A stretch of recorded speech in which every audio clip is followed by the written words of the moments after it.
Halo semuanya, selamat datang kembali di channel Alur Cerita ini. Sebelum kita mulai jangan lupa untuk tekan tombol like dan subscribe, agar kalian bisa selalu update cerita-cerita seru dan menarik di channel ini. Mari kita game on. Bab 811.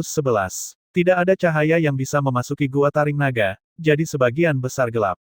Liluo berjalan di sepanjang jalan yang berkelok-kelok, dan beberapa saat kemudian, pemandangan meluas ketika dia menemukan ruang hampa yang besar. Saat dia berjalan melewatinya, dia melihat banyak tablet batu melebihi ratusan kaki berjejer di sekitar tempat itu. Tablet batu itu memiliki desain khusus. Bagian atasnya tajam dan menonjol dari tanah di bawahnya, dikelilingi oleh cahaya berkilauan yang tak terhitung banyaknya. Itu adalah pemandangan yang sangat misterius. Saat Liluo mengamati tablet batu itu, dia mengira itu seperti taring tajam naga besar yang menembus tanah di bawahnya. Ada aura tidak menyenangkan yang mengelilingi mereka. Liluo dengan hati-hati berjalan menuju salah satunya. Ketika dia cukup dekat untuk bisa melihatnya dengan baik, cahaya berkilauan yang tak terhitung banyaknya bergerak dalam gerakan mistis dan kata-kata yang bersinar perlahan-lahan muncul. Jari pemisah langit ilahi, seni adipati tingkat komuni. Seseorang yang menguasai jari pemisah langit ilahi akan menjadi tak terkalahkan, mampu menghancurkan gunung dan sungai dengan satu jari, dan mampu mengoyak pemahaman. Liluo berhenti sejenak saat dia mengamati seni itu. Itu tidak menarik minatnya, jadi dia berbalik dan menuju tablet batu berikutnya. Panah taring naga es mistik, seni adipati tingkat komuni. Dengan gabungan kekuatan resonansi es dan naga, ditambah dengan artefak berharga tipe hormat, saguruak panah dapat membekukan sejauh ribuan mil. Ini pasti yang disebut seni adipati tipe taring naga. Liluo memikirkannya sambil mengusap dagunya. Dari informasi yang dia kumpulkan, seni adipati tipe taring naga cenderung paling cocok untuk menyerang dan merupakan serangan yang sangat menakutkan secara umum. Ini bisa dianggap sebagai ciri unik dari faksi taring naga. Bagaimanapun, taringnya akan menjadi senjata utama seekor naga raksasa, dan itu jelas merupakan sifat yang cocok untuk garis keturunannya. Namun, Liluo juga tidak tertarik dengan panah taring naga es mistik ini. Meskipun berbakat dalam memanah, dia tidak memiliki atribut resonansi es. Bahkan jika dia bisa mendapatkan artefak berharga yang misterius, itu akan membutuhkan terlalu banyak waktu untuk menguasai seni ini karena dia tidak memiliki banyak ketertarikan. Pada akhirnya, Liluo pergi dan mulai memeriksa tablet batu lainnya. Pukulan api dewa, seni adipati tingkat komuni. Seseorang dapat mengolah api ilahi di telapak tangan dan membakar tanah seluas 100.000 meter dengan satu pukulan. Langkah kenaikan surga, seni adipati tingkat komuni. Jenis seni adipati cepat yang memungkinkan seseorang melakukan perjalanan ratusan ribu meter dengan satu langkah. Terbaik untuk memastikan keselamatan seseorang setiap saat. Beberapa seni adipati dengan efek magis berbeda muncul di depan Liluo saat dia berjalan mengelilingi tablet batu. Jantungnya berdebar-debar karena kegembiraan dan matanya berbinar. Ada begitu banyak tipe berbeda yang bisa dia pilih. Ini benar-benar merupakan fondasi kekuatan Kaisar Surgawi. Kembali ke kerajaan Xia, hanya ada beberapa seni adipati yang bisa dia pilih di akademi. Kesenjangan antara keduanya terlihat jelas. Saat Liluo menuju lebih jauh ke dalam gunung, ukuran tablet batu itu juga mulai bertambah besar. Ini karena seni adipati di sini sekarang berada pada tingkat kenaikan jiwa. Jumlahnya tidak banyak, hanya 19 tablet batu tingkat kenaikan jiwa. Dan Liluo mengincar salah satunya hari ini. Tentu saja, jika tidak ada orang yang cocok di antara mereka, dia harus kembali dan memilih salah satu seni adipati tingkat komuni. Faktanya, dia sudah mendapatkan beberapa ide cadangan saat dia menuju ke sini. Taring cahaya astral, seni adipati tingkat kenaikan jiwa. Dengan meredam cahaya astral dan memadatkannya berulang kali menjadi sinar kecil cahaya bintang, seseorang dapat menyembunyikan sinar ini di dalam matanya dan menembakkannya saat menghadapi musuh. Sinar ini mampu memusnahkan segala sesuatu yang ada di dunia. Tubuh tirani esensi logam 10.000, seni adipati tingkat kenaikan jiwa. Seseorang dapat mengambil energi dari 10.000 logam untuk memperkuat tubuhnya. Setelah dikuasai, tubuh akan mengandung esensi spiritual dari 10.000 logam dan setetes darah dapat diubah menjadi senjata tajam yang tak tertandingi. Setelah Liluo mempelajari setiap seni adipati tingkat kenaikan jiwa dan membandingkannya dengan seni adipati tingkat komuni yang dia lihat sebelumnya, dia menyadari betapa besar perbedaan di antara keduanya. Baik dalam hal kekuatan mentah atau keserbagunaan kemampuannya, ada kesenjangan yang jelas di antara keduanya. Jika seni adipati tingkat kenaikan jiwa yang 19 ini diperkenalkan ke kerajaan Xia, para adipati yang kuat di sana akan kehilangan akal untuk memperebutkan mereka. Namun, Li Luo agak kecewa setelah membaca seni adipati tingkat kenaikan jiwa yang terakhir. Tidak seperti dulu ketika dia mendapatkan spanduk naga hitam Sungai Dunia Bawah, dia menyadari bahwa tidak ada satupun seni adipati di sini yang benar-benar cocok dengannya. Apakah pada akhirnya aku harus mengambil seni adipati tingkat komuni? Li Luo merasa sedikit ragu. Bukan karena dia meremehkan seni adipati tingkat komuni atau tidak siap menerimanya. Lagi pula, banyak adipati di kerajaan Xia bahkan belum pernah menemukan seni adipati tingkat kenaikan jiwa sepanjang hidup mereka. Namun, dia merasa sayang jika harus puas dengan yang terbaik kedua seperti ini, setelah dia akhirnya berhasil sampai sejauh ini ke dalam gudang harta karun ini. Saat dia merenungkannya, bayangan besar tiba-tiba muncul dari atas, disertai desisan. Terkejut dengan perkembangan mendadak ini, dia buru-buru mendongak untuk melihat apa yang terjadi. Ada seekor ular piton hitam besar melingkari stalaktit di atasnya, menatapnya dengan pupil yang samar dan bersinar. Namun, dia tidak panik saat melihatnya. Dia hanya tertegun karena tidak ada tanda-tanda kehidupan yang muncul darinya. Itu adalah boneka penjaga gua taring naga, komentar Li Luo. Saat pesta perayaan dengan Li Fengyi kemarin, dia telah mendengar banyak hal tentang gua taring naga darinya. Salah satunya adalah boneka penjaga. Ketika seseorang bertemu dengan boneka penjaga, mereka akan baik-baik saja selama mereka meminimalkan interaksi apapun dengannya. Bagaimanapun, ia tidak akan melancarkan serangan apapun dalam keadaan normal. Karena itu, Li Luo menggelengkan kepalanya dan memutuskan untuk mengabaikan penjaga boneka itu. Namun, boneka ular piton itu saat ini merayap ke salah satu tablet batu di depan Li Luo dan mulai mendesis dalam upaya berkomunikasi dengannya. Li Luo bingung dengan hal ini, dan dia bergumam pada dirinya sendiri, apakah ada yang salah dengan penjaga boneka itu? Bukti, sergap ular itu. Li Luo kehilangan kata-kata. Itu sebenarnya berbicara dalam bahasa manusia, hanya saja kedengarannya hampa, seperti saluran suara yang telah ditentukan sebelumnya. Bukti, Li Luo bingung dengan hal ini. Apa yang terjadi di sini? Li Fengyi tidak pernah mengatakan bahwa penjaga boneka akan mencoba memulai percakapan. Bukti, boneka ular piton terus mengulangi kata tersebut. Segera, gua gelap itu dipenuhi gema. Li Luo menggaruk kepalanya dengan bingung. Setelah berpikir beberapa lama, dia mengeluarkan segel emas pemimpin Panji dan menyerahkannya kepada boneka ular piton. Apakah ini? Dia bertanya. Tubuh besar boneka ular piton itu meluncur ke depan saat pupil vertikalnya mengamati segel emas. Setelah beberapa napas, ia mundur dan terus menatap Li Luo, sekali lagi mengulangi, bukti. Li Luo sekarang merasa sedikit tidak sabar dengan hal itu. Bukti apa yang dicari makhluk ini? Mengapa tidak ada yang memberitahuku bahwa boneka penjaga gua taring naga akan menggangguku seperti ini? Pada akhirnya, dia mundur 2 langkah dan memutuskan untuk mengabaikan boneka ular piton tersebut. Namun, ia dengan cepat merayap di belakangnya, menyusul Li Luo. Tubuhnya yang besar menghasilkan bayangan yang membuatnya kewalahan. Bukti, suara yang berulang-ulang dan hampa telah kembali. Li Luo sangat terganggu dengan kegigihan boneka ular piton itu. Dia hendak keluar dari gua dan bertanya pada tetua berjubah abu-abu bagaimana dia bisa menangani situasi yang menjengkelkan ini. Saat dia hendak pergi, sebuah ide muncul di benaknya. Dia memikirkan sesuatu sejenak sebelum dia mengeluarkan sebuah plakat hitam dari sakunya. Itu adalah surat perintah Kaisar Surgawi. Apakah ini? Dia bertanya sambil menyerahkan surat perintah Kaisar Surgawi kepada boneka ular piton itu. Boneka itu terus berbicara dalam bahasa ular sambil menelan surat perintah Kaisar Surgawi. Li Luo bisa melihat cahaya mengalir melalui tubuhnya sejenak, lalu gema yang berulang-ulang di dalam gua akhirnya berhenti. Itu berhasil. Li Luo sangat terkejut dengan hasil ini. Tidak ada seorang pun yang pernah bertahan tentang situasi seperti ini.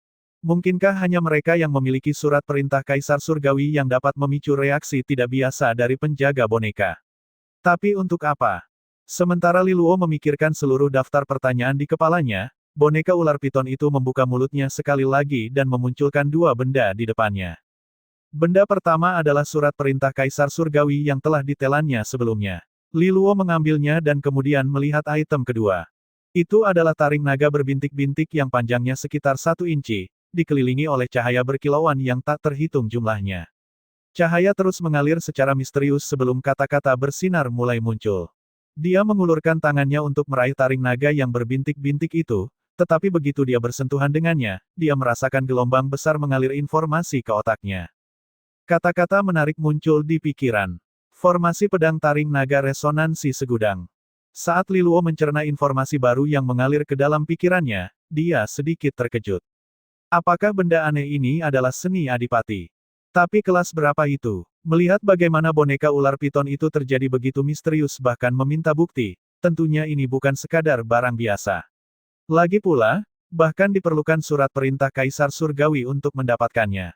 Dia penuh dengan pertanyaan, namun dia berkonsentrasi dan meninjau informasi baru yang muncul di benaknya dengan serius. Setelah beberapa saat, dia tidak bisa menahan diri untuk tidak berteriak kaget. Dia akhirnya menyadari betapa istimewanya seni adipati ini, formasi pedang taring naga resonansi segudang. Itu adalah semacam formasi pedang yang mengharuskan seseorang untuk memiliki pedang taring naga, yang bukan pedang biasa. Pedang taring naga hanya bisa ditempa dengan sempurna dari afinitas resonansi seseorang. Dan kekuatan sebenarnya dari formasi pedang taring naga resonansi segudang hanya akan ditunjukkan ketika setidaknya ada 2 pedang taring naga yang hadir. Semakin bertambahnya jumlah pedang taring naga, kekuatan seninya juga akan bertambah. Pada saat ini, Liluo dipenuhi dengan kegembiraan. Ini adalah seni adipati yang sempurna untuknya. Jika itu tentang tingkat resonansi, benua ilahi asal surgawi penuh dengan bakat. Bahkan dengan 3 resonansinya, dia tidak akan berani menyatakan dirinya sebagai yang terbaik. Namun, jika mencakup jumlah resonansi, Liluo tidak akan kalah dari siapapun. Dia mungkin tampak hanya memiliki 3 resonansi pada tampilan pertama, tetapi ada afinitas primer dan sekunder pada masing-masing resonansi. Oleh karena itu, dia memiliki total 6 jenis kekuatan resonansi. Membuat pedang taring naga mengharuskan seseorang untuk menyempurnakan kekuatan resonansi naga bersama dengan jenis resonansi lainnya. Dengan kata lain, dia berpotensi menempa hingga 5 pedang taring naga. Pedang taring naga air, pedang taring naga kayu, pedang taring naga cahaya, pedang taring naga bumi, pedang taring naga petir. Pantas saja seni adipati ini diberi nama, segudang resonansi, itu karena metode kultivasinya yang demikian. Kalau begitu, seberapa kuatkah formasi pedang taring naga resonansi segudang jika dia berhasil menempa 5 pedang taring naga? Dan berapa nilai seni adipati ini? Liluo berdiri di sana dengan mengira-ngira sebelum dia perlahan sadar kembali. Saat dia menatap taring naga berbintik-bintik di tangannya, dia merasa ini terlalu kebetulan. Jelas, dia telah menetapkan beberapa kriteria untuk menguasai seni adipati ini. Misalnya, dia memiliki banyak resonansi dalam dirinya yang menarik perhatian boneka ular piton tersebut. Selain itu, ia memiliki surat perintah Kaisar Surgawi yang diperlukan untuk sertifikasi guna memicu boneka ular piton memuntahkan seni adipati. Semua ini terlalu kebetulan. Meskipun demikian, dia menyingkirkan taring naga yang berbintik-bintik itu, dan matanya sedikit berkedip. Entah kebetulan atau tidak, benda ini telah menjadi miliknya. Itu sudah ditakdirkan untuknya, dan dia tidak akan menyerah sekarang. Setelah itu, dia dengan cepat berbalik dan menuju pintu keluar gua taring naga. Dengan diamankannya seni adipati, tidak perlu lagi tinggal di sana lagi. Liluo berjalan menyusuri jalan berkelok-kelok dan akhirnya sampai kembali di pintu masuk gua. Pada saat ini, tetua berjubah abu-abu membuka matanya dan perlahan bertanya, seni adipati mana yang telah kamu pilih? Sebagai penjaga gerbang tempat ini, dia perlu mencatat semua pergerakan garis keturunan seni adipati. Setelah orang yang meminjamnya telah menguasai seni tersebut, dia harus mengembalikan seni adipati. Mendengar ini, Liluo ragu-ragu sejenak saat dia mempertimbangkan apakah dia harus mengatakan yang sebenarnya. Ini berlangsung beberapa saat sebelum akhirnya dia mengeluarkan taring naga yang berbintik-bintik dan dengan jujur menjelaskan situasi anehnya kepada yang lebih tua.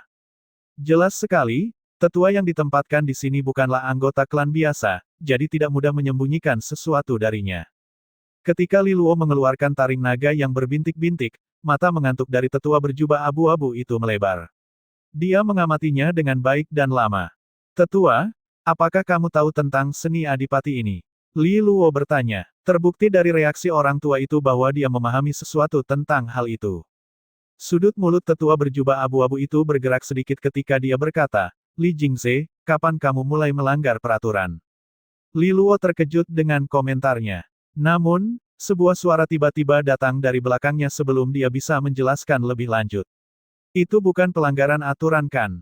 Pada titik ini, Li Luo dengan cepat berbalik. Li Jingze muncul di belakangnya. Kakek, kenapa kamu ada di sini? Li Luo bertanya dengan heran. Li Jingze balas tersenyum pada Li Luo sebelum dia berbalik ke arah tetua berjubah abu-abu dan melanjutkan, Paman kedua, seni adipati ini sangat cocok dengan Li Luo. Kalau begitu, mengapa tidak memberikannya padanya? Memang benar, tetua berjubah abu-abu itu memiliki rasa hormat yang sangat tinggi di faksi Taring Naga. Bahkan Li Jingze, kepala faksi, harus menyebutnya sebagai paman kedua. Paman kedua menjawab dengan marah, seni adipati ini diciptakan oleh leluhur kita untuk seseorang dengan afinitas yang tepat. Bukankah kamu curang jika mengubah kondisi seperti ini? Anak kecil ini tidak mungkin bisa mengeluarkan boneka ular piton itu. Aku tahu betul bahwa boneka ular piton hanya muncul di hadapan mereka yang telah mencapai usia tertentu dan memiliki 3 jenis seni adipati. Pastinya Li Luo di sini belum memenuhi persyaratan tersebut kan? Lanjut orang tua itu. Li Luo terkejut saat mendengar ini. Seperti yang dia bayangkan, ini terlalu kebetulan. Li Jingze lah yang menarik perhatian dari belakang panggung selama ini. Hal ini membuatnya merasa tersentuh sekaligus canggung. Dia tidak pernah menyangka bahwa Li Jingze diam-diam akan membantunya menemukan seni adipati di Gua Taring Naga. Persyaratan yang diciptakan leluhur kita untuk seni adipati ini sangat menuntut, namun masih sangat cocok dengan Li Luo. Tentu saja, aku yakin dia akan menjadi orang terpilih yang memiliki ketertarikan untuk mengembangkannya. Paman kedua, kamu adalah seorang terkadang agak terlalu keras kepala, jawab Li Jingze. Mendengar ini, tetua berjubah abu-abu itu tertawa dengan marah. Oh, apakah aku benar-benar disebut keras kepala oleh Li Jingze? Jika kamu bukan orang yang paling keras kepala di faksi Taring Naga, Li Taixuan tidak akan memilih untuk melarikan diri ke benua ilahi luar. Wajah Li Jingze menjadi gelap, dan dia terdiam setelah mendengar ucapan tajam itu. Melihat reaksinya, tetua berjubah abu-abu itu tahu dia secara tidak sengaja telah menyakiti Li Jingze dengan kata-kata tajam itu. Dia melirik lagi ke arah Taring Naga yang berbintik-bintik dan menghela nafas sebagai jawaban. Leluhur secara khusus menyuruhku untuk menjaga seni adipati ini dengan baik. Mengapa kamu datang ke sini dan mengganggu prosesnya seolah-olah tidak ada hal lain yang lebih baik untuk dilakukan? Aku hanya merasa sia-sia jika seni adipati ini dibiarkan membusuk di dalam gua begitu lama. Mungkin Li Luo akan bisa mengeluarkan potensinya, jelas Li Jingze. Oh. Berdasarkan apa? Berdasarkan 3 resonansinya, jawab sesepuh berjubah abu-abu dengan bibir melengkung. Pada saat ini, Li Jingze menatap Li Luo sekilas, dan Li Luo langsung mengerti. Dia memanggil kekuatan resonansi di dalam tubuhnya, dan 6 jenis kekuatan resonansi muncul di hadapan mereka. Penatua berjubah abu-abu mengelus jenggotnya dengan jari-jarinya sambil menatap Li Luo dengan heran. Ini, 6 resonansi. Tidak mungkin. Tunggu. Itu tidak benar, 3 di antaranya lebih lemah. Apakah itu afinitas resonansi sekunder? Resonansi rangkap 3 dengan atribut primer dan sekunder. Tetua berjubah abu-abu itu berseru kaget beberapa kali sebelum dia akhirnya memahami ciri-ciri khusus Li Luo. Lihat, seni adipati yang diciptakan oleh leluhur kita ini sangat cocok untuk Li Luo, kata Li Jingze sambil tertawa. Tetua berjubah abu-abu itu sedikit mengernyit sebelum dia mengangguk dengan enggan. Meskipun Li Jingze telah menghormatinya selama ini karena senioritasnya, Li Jingze tetaplah kepala faksi dari faksi Taring Naga. Jika dia terus mempertahankan pada akhirnya, semuanya mungkin akan berubah menjadi buruk pada akhirnya.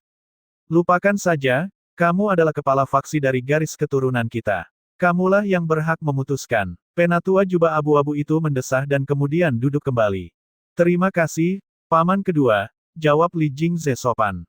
Pada titik ini, Li Luo juga mengucapkan terima kasih kepada tetua abu-abu itu dengan hormat.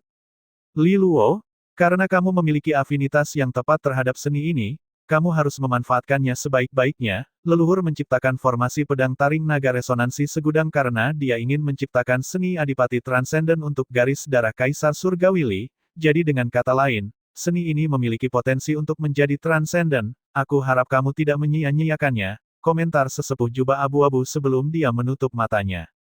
Tubuh Li Luo bergetar dan jantungnya berdebar kencang saat mendengar ini. Potensi transenden. Formasi pedang Taring Naga resonansi segudang benar-benar hebat.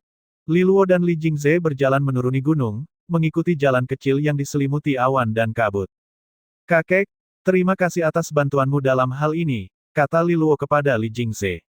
Awalnya, rencananya adalah untuk mendapatkan seni adipati tingkat kenaikan jiwa. Merupakan kejutan yang menyenangkan baginya untuk mendapatkan formasi pedang taring naga resonansi segudang dengan potensi transenden pada akhirnya. Itu semua berkat Li Jingze. Jika tidak, dia pasti akan gagal memenuhi kriteria ketat tersebut dalam kondisinya saat ini. Leluhur meninggalkan seni ini di faksi taring naga karena itu cocok untuk kita ketika kita berada pada tingkat kultivasi yang lebih rendah. Namun, tidak ada seorang pun yang mampu mengeluarkan potensinya setelah bertahun-tahun. Ini karena tidak ada seorang pun yang cukup cocok, dan mampu mengeluarkan kemegahan aslinya. Tapi, di sisi lain, kamu memiliki 6 resonansi. Dalam arti tertentu, kamu adalah yang paling cocok dengannya. Aku hanya bertindak berdasarkan apa yang mempercayai leluhur kita kepada kami saat itu. Li Jingze menjawab sambil tertawa. Li Luo mengangguk penuh semangat sambil menjawab, aku pasti akan memberikan segalanya untuk master seni ini. Namun, berapa tingkatan seni adipati ini? Pada titik ini, Li Jingze merenung sejenak sebelum dia menjawab, cukup sulit untuk mengatakan. Formasi pedang taring naga resonansi segudang diciptakan oleh leluhur dengan tujuan untuk mengembangkan seni adipati transenden kedua dalam pikiran. Sedihnya, dia tidak bisa menyelesaikannya sebelum dia diminta untuk berjaga di perbatasan dunia, menjadi terlalu sibuk untuk mencurahkan lebih banyak waktu untuk itu, oleh karena itu, seni itu ditinggalkan bersama kami di faksi taring naga. Batas atasnya bergantung pada jumlah pedang taring naga. Dengan satu pedang taring naga, pedang itu akan mengalahkan seni adipati tingkat komuni biasa. Dengan 2 pedang, itu akan sebanding dengan seni adipati tingkat kenaikan jiwa. Berdasarkan perkiraanku, jika kamu bisa mengolah 4 pedang taring naga, itu seharusnya sama dengan kekuatan seni adipati tingkat takdir. Namun, jika kamu ingin lebih tinggi lagi, itu mungkin akan menjadi tantangan yang cukup besar. Seperti yang sudah aku katakan sebelumnya, seni ini belum selesai, dan formasi pedang masih kurang di beberapa area. Mendengar ini, Li Luo terkejut. 4 pedang taring naga akan setara dengan tingkat seni adipati takdir. Ini jauh melebihi ekspektasinya. Sedangkan untuk apa yang disebut tingkat transenden, dia tidak pernah benar-benar mempertimbangkannya sebelumnya. Bagaimanapun, itu benar-benar di luar jangkauannya saat ini. Meskipun demikian, masih ada satu masalah dengan formasi pedang taring naga resonansi segudang. Ini sangat menantang untuk dikembangkan dan mengharuskan seseorang untuk sangat berbakat dalam seni resonansi, tambah Li Jingze. Itu seharusnya tidak masalah dengan bakatku dalam seni resonansi, jawab Li Luo dengan percaya diri. Ketika berbicara tentang bakat alami dengan seni resonansi, Li Luo selalu bangga dengan kemampuannya untuk memahami dan mempelajarinya dengan cepat. Ini tidak lepas dari fakta mencolok bahwa dia memiliki 3 resonansi. Li Luo mampu menjadi yang terdepan saat pertama kali memasuki Akademi Southwind berkat bakatnya yang luar biasa dalam seni resonansi. Tentu saja, seni resonansi yang dia pelajari saat itu dan seni adipati yang dia miliki saat ini memiliki tingkatan yang sangat berbeda. Meskipun demikian, dia masih berhasil menguasai spanduk naga hitam Sungai Dunia Bawah pada tahap yang dianggap mustahil bagi banyak orang. Tidak ada keraguan tentang bakat luar biasa yang dimilikinya. Ya, seharusnya tidak masalah dengan bakatmu dalam seni resonansi. Namun, masih ada satu masalah.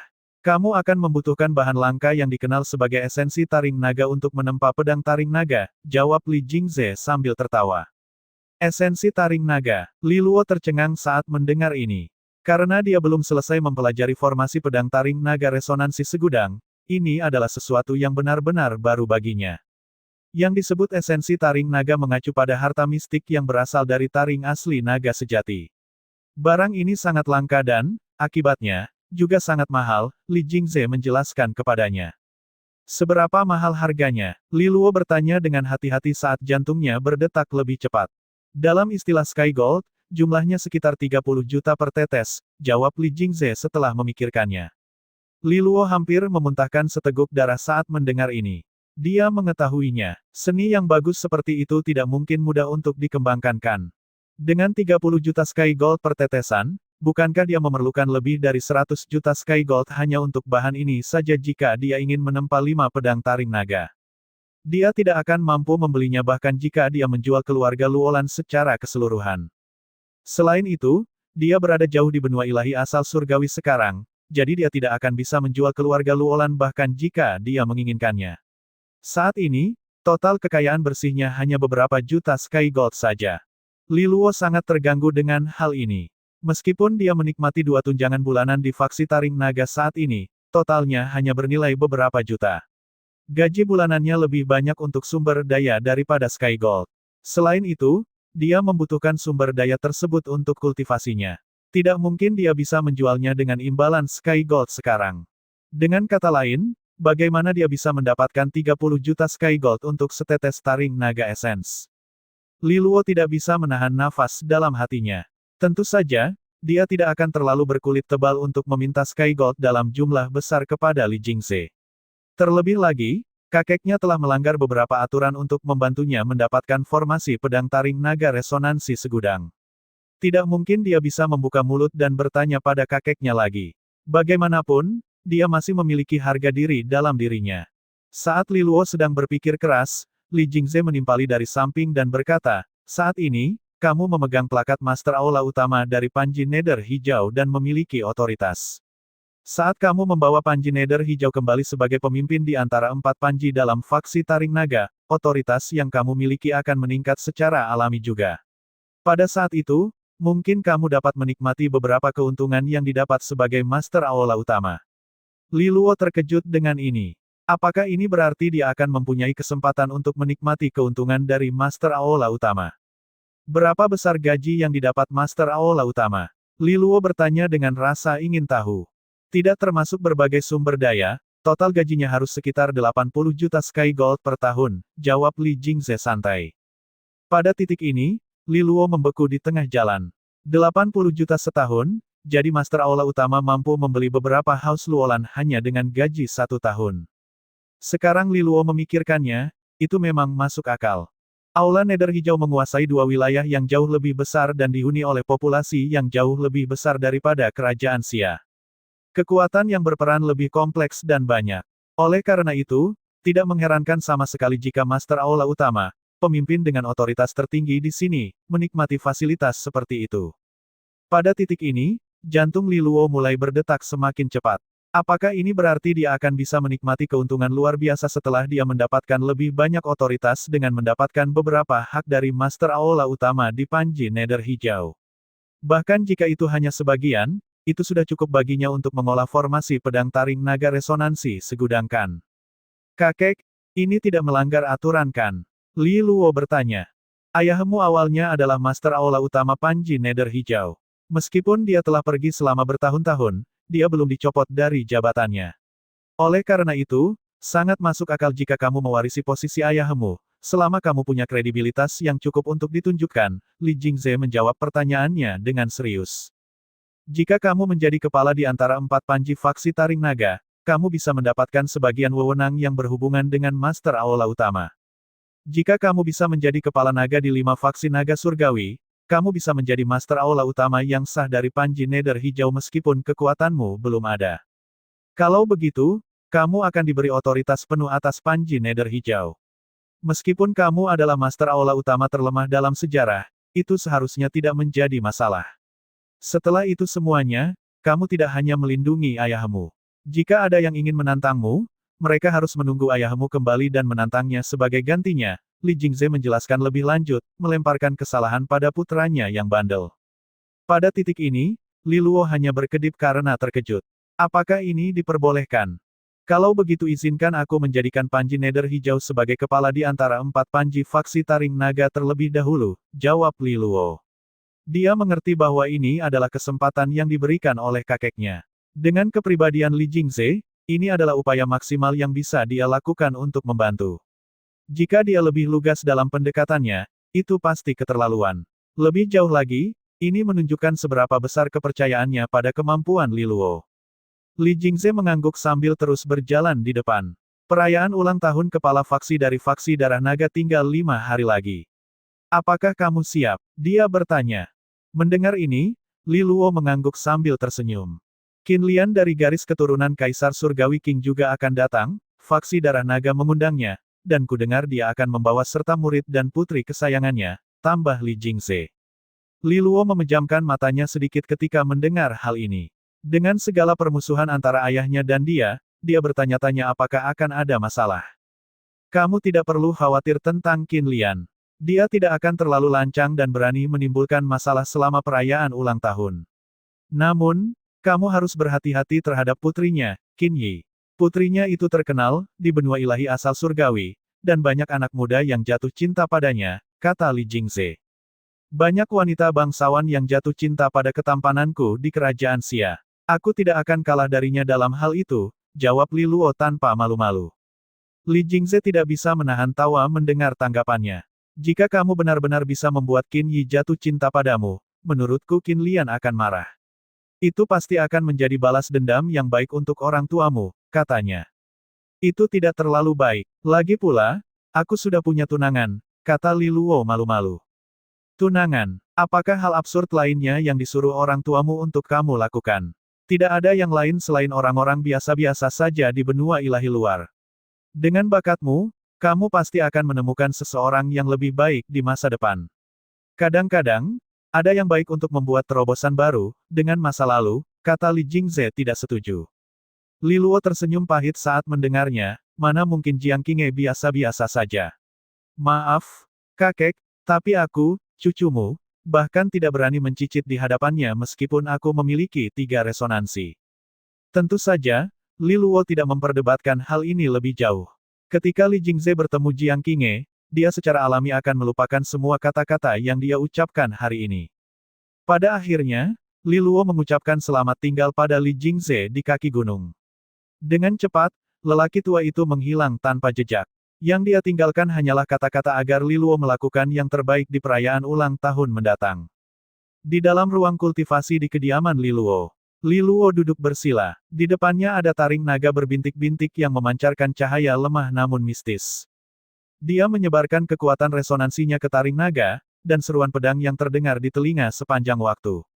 Li Luo mengalami kesurupan, dan ketika dia berkonsentrasi pada suara ini, dia mendapati dirinya tenggelam dalam dunia berbintang luas yang dipenuhi dengan niat pedang yang tak terbatas.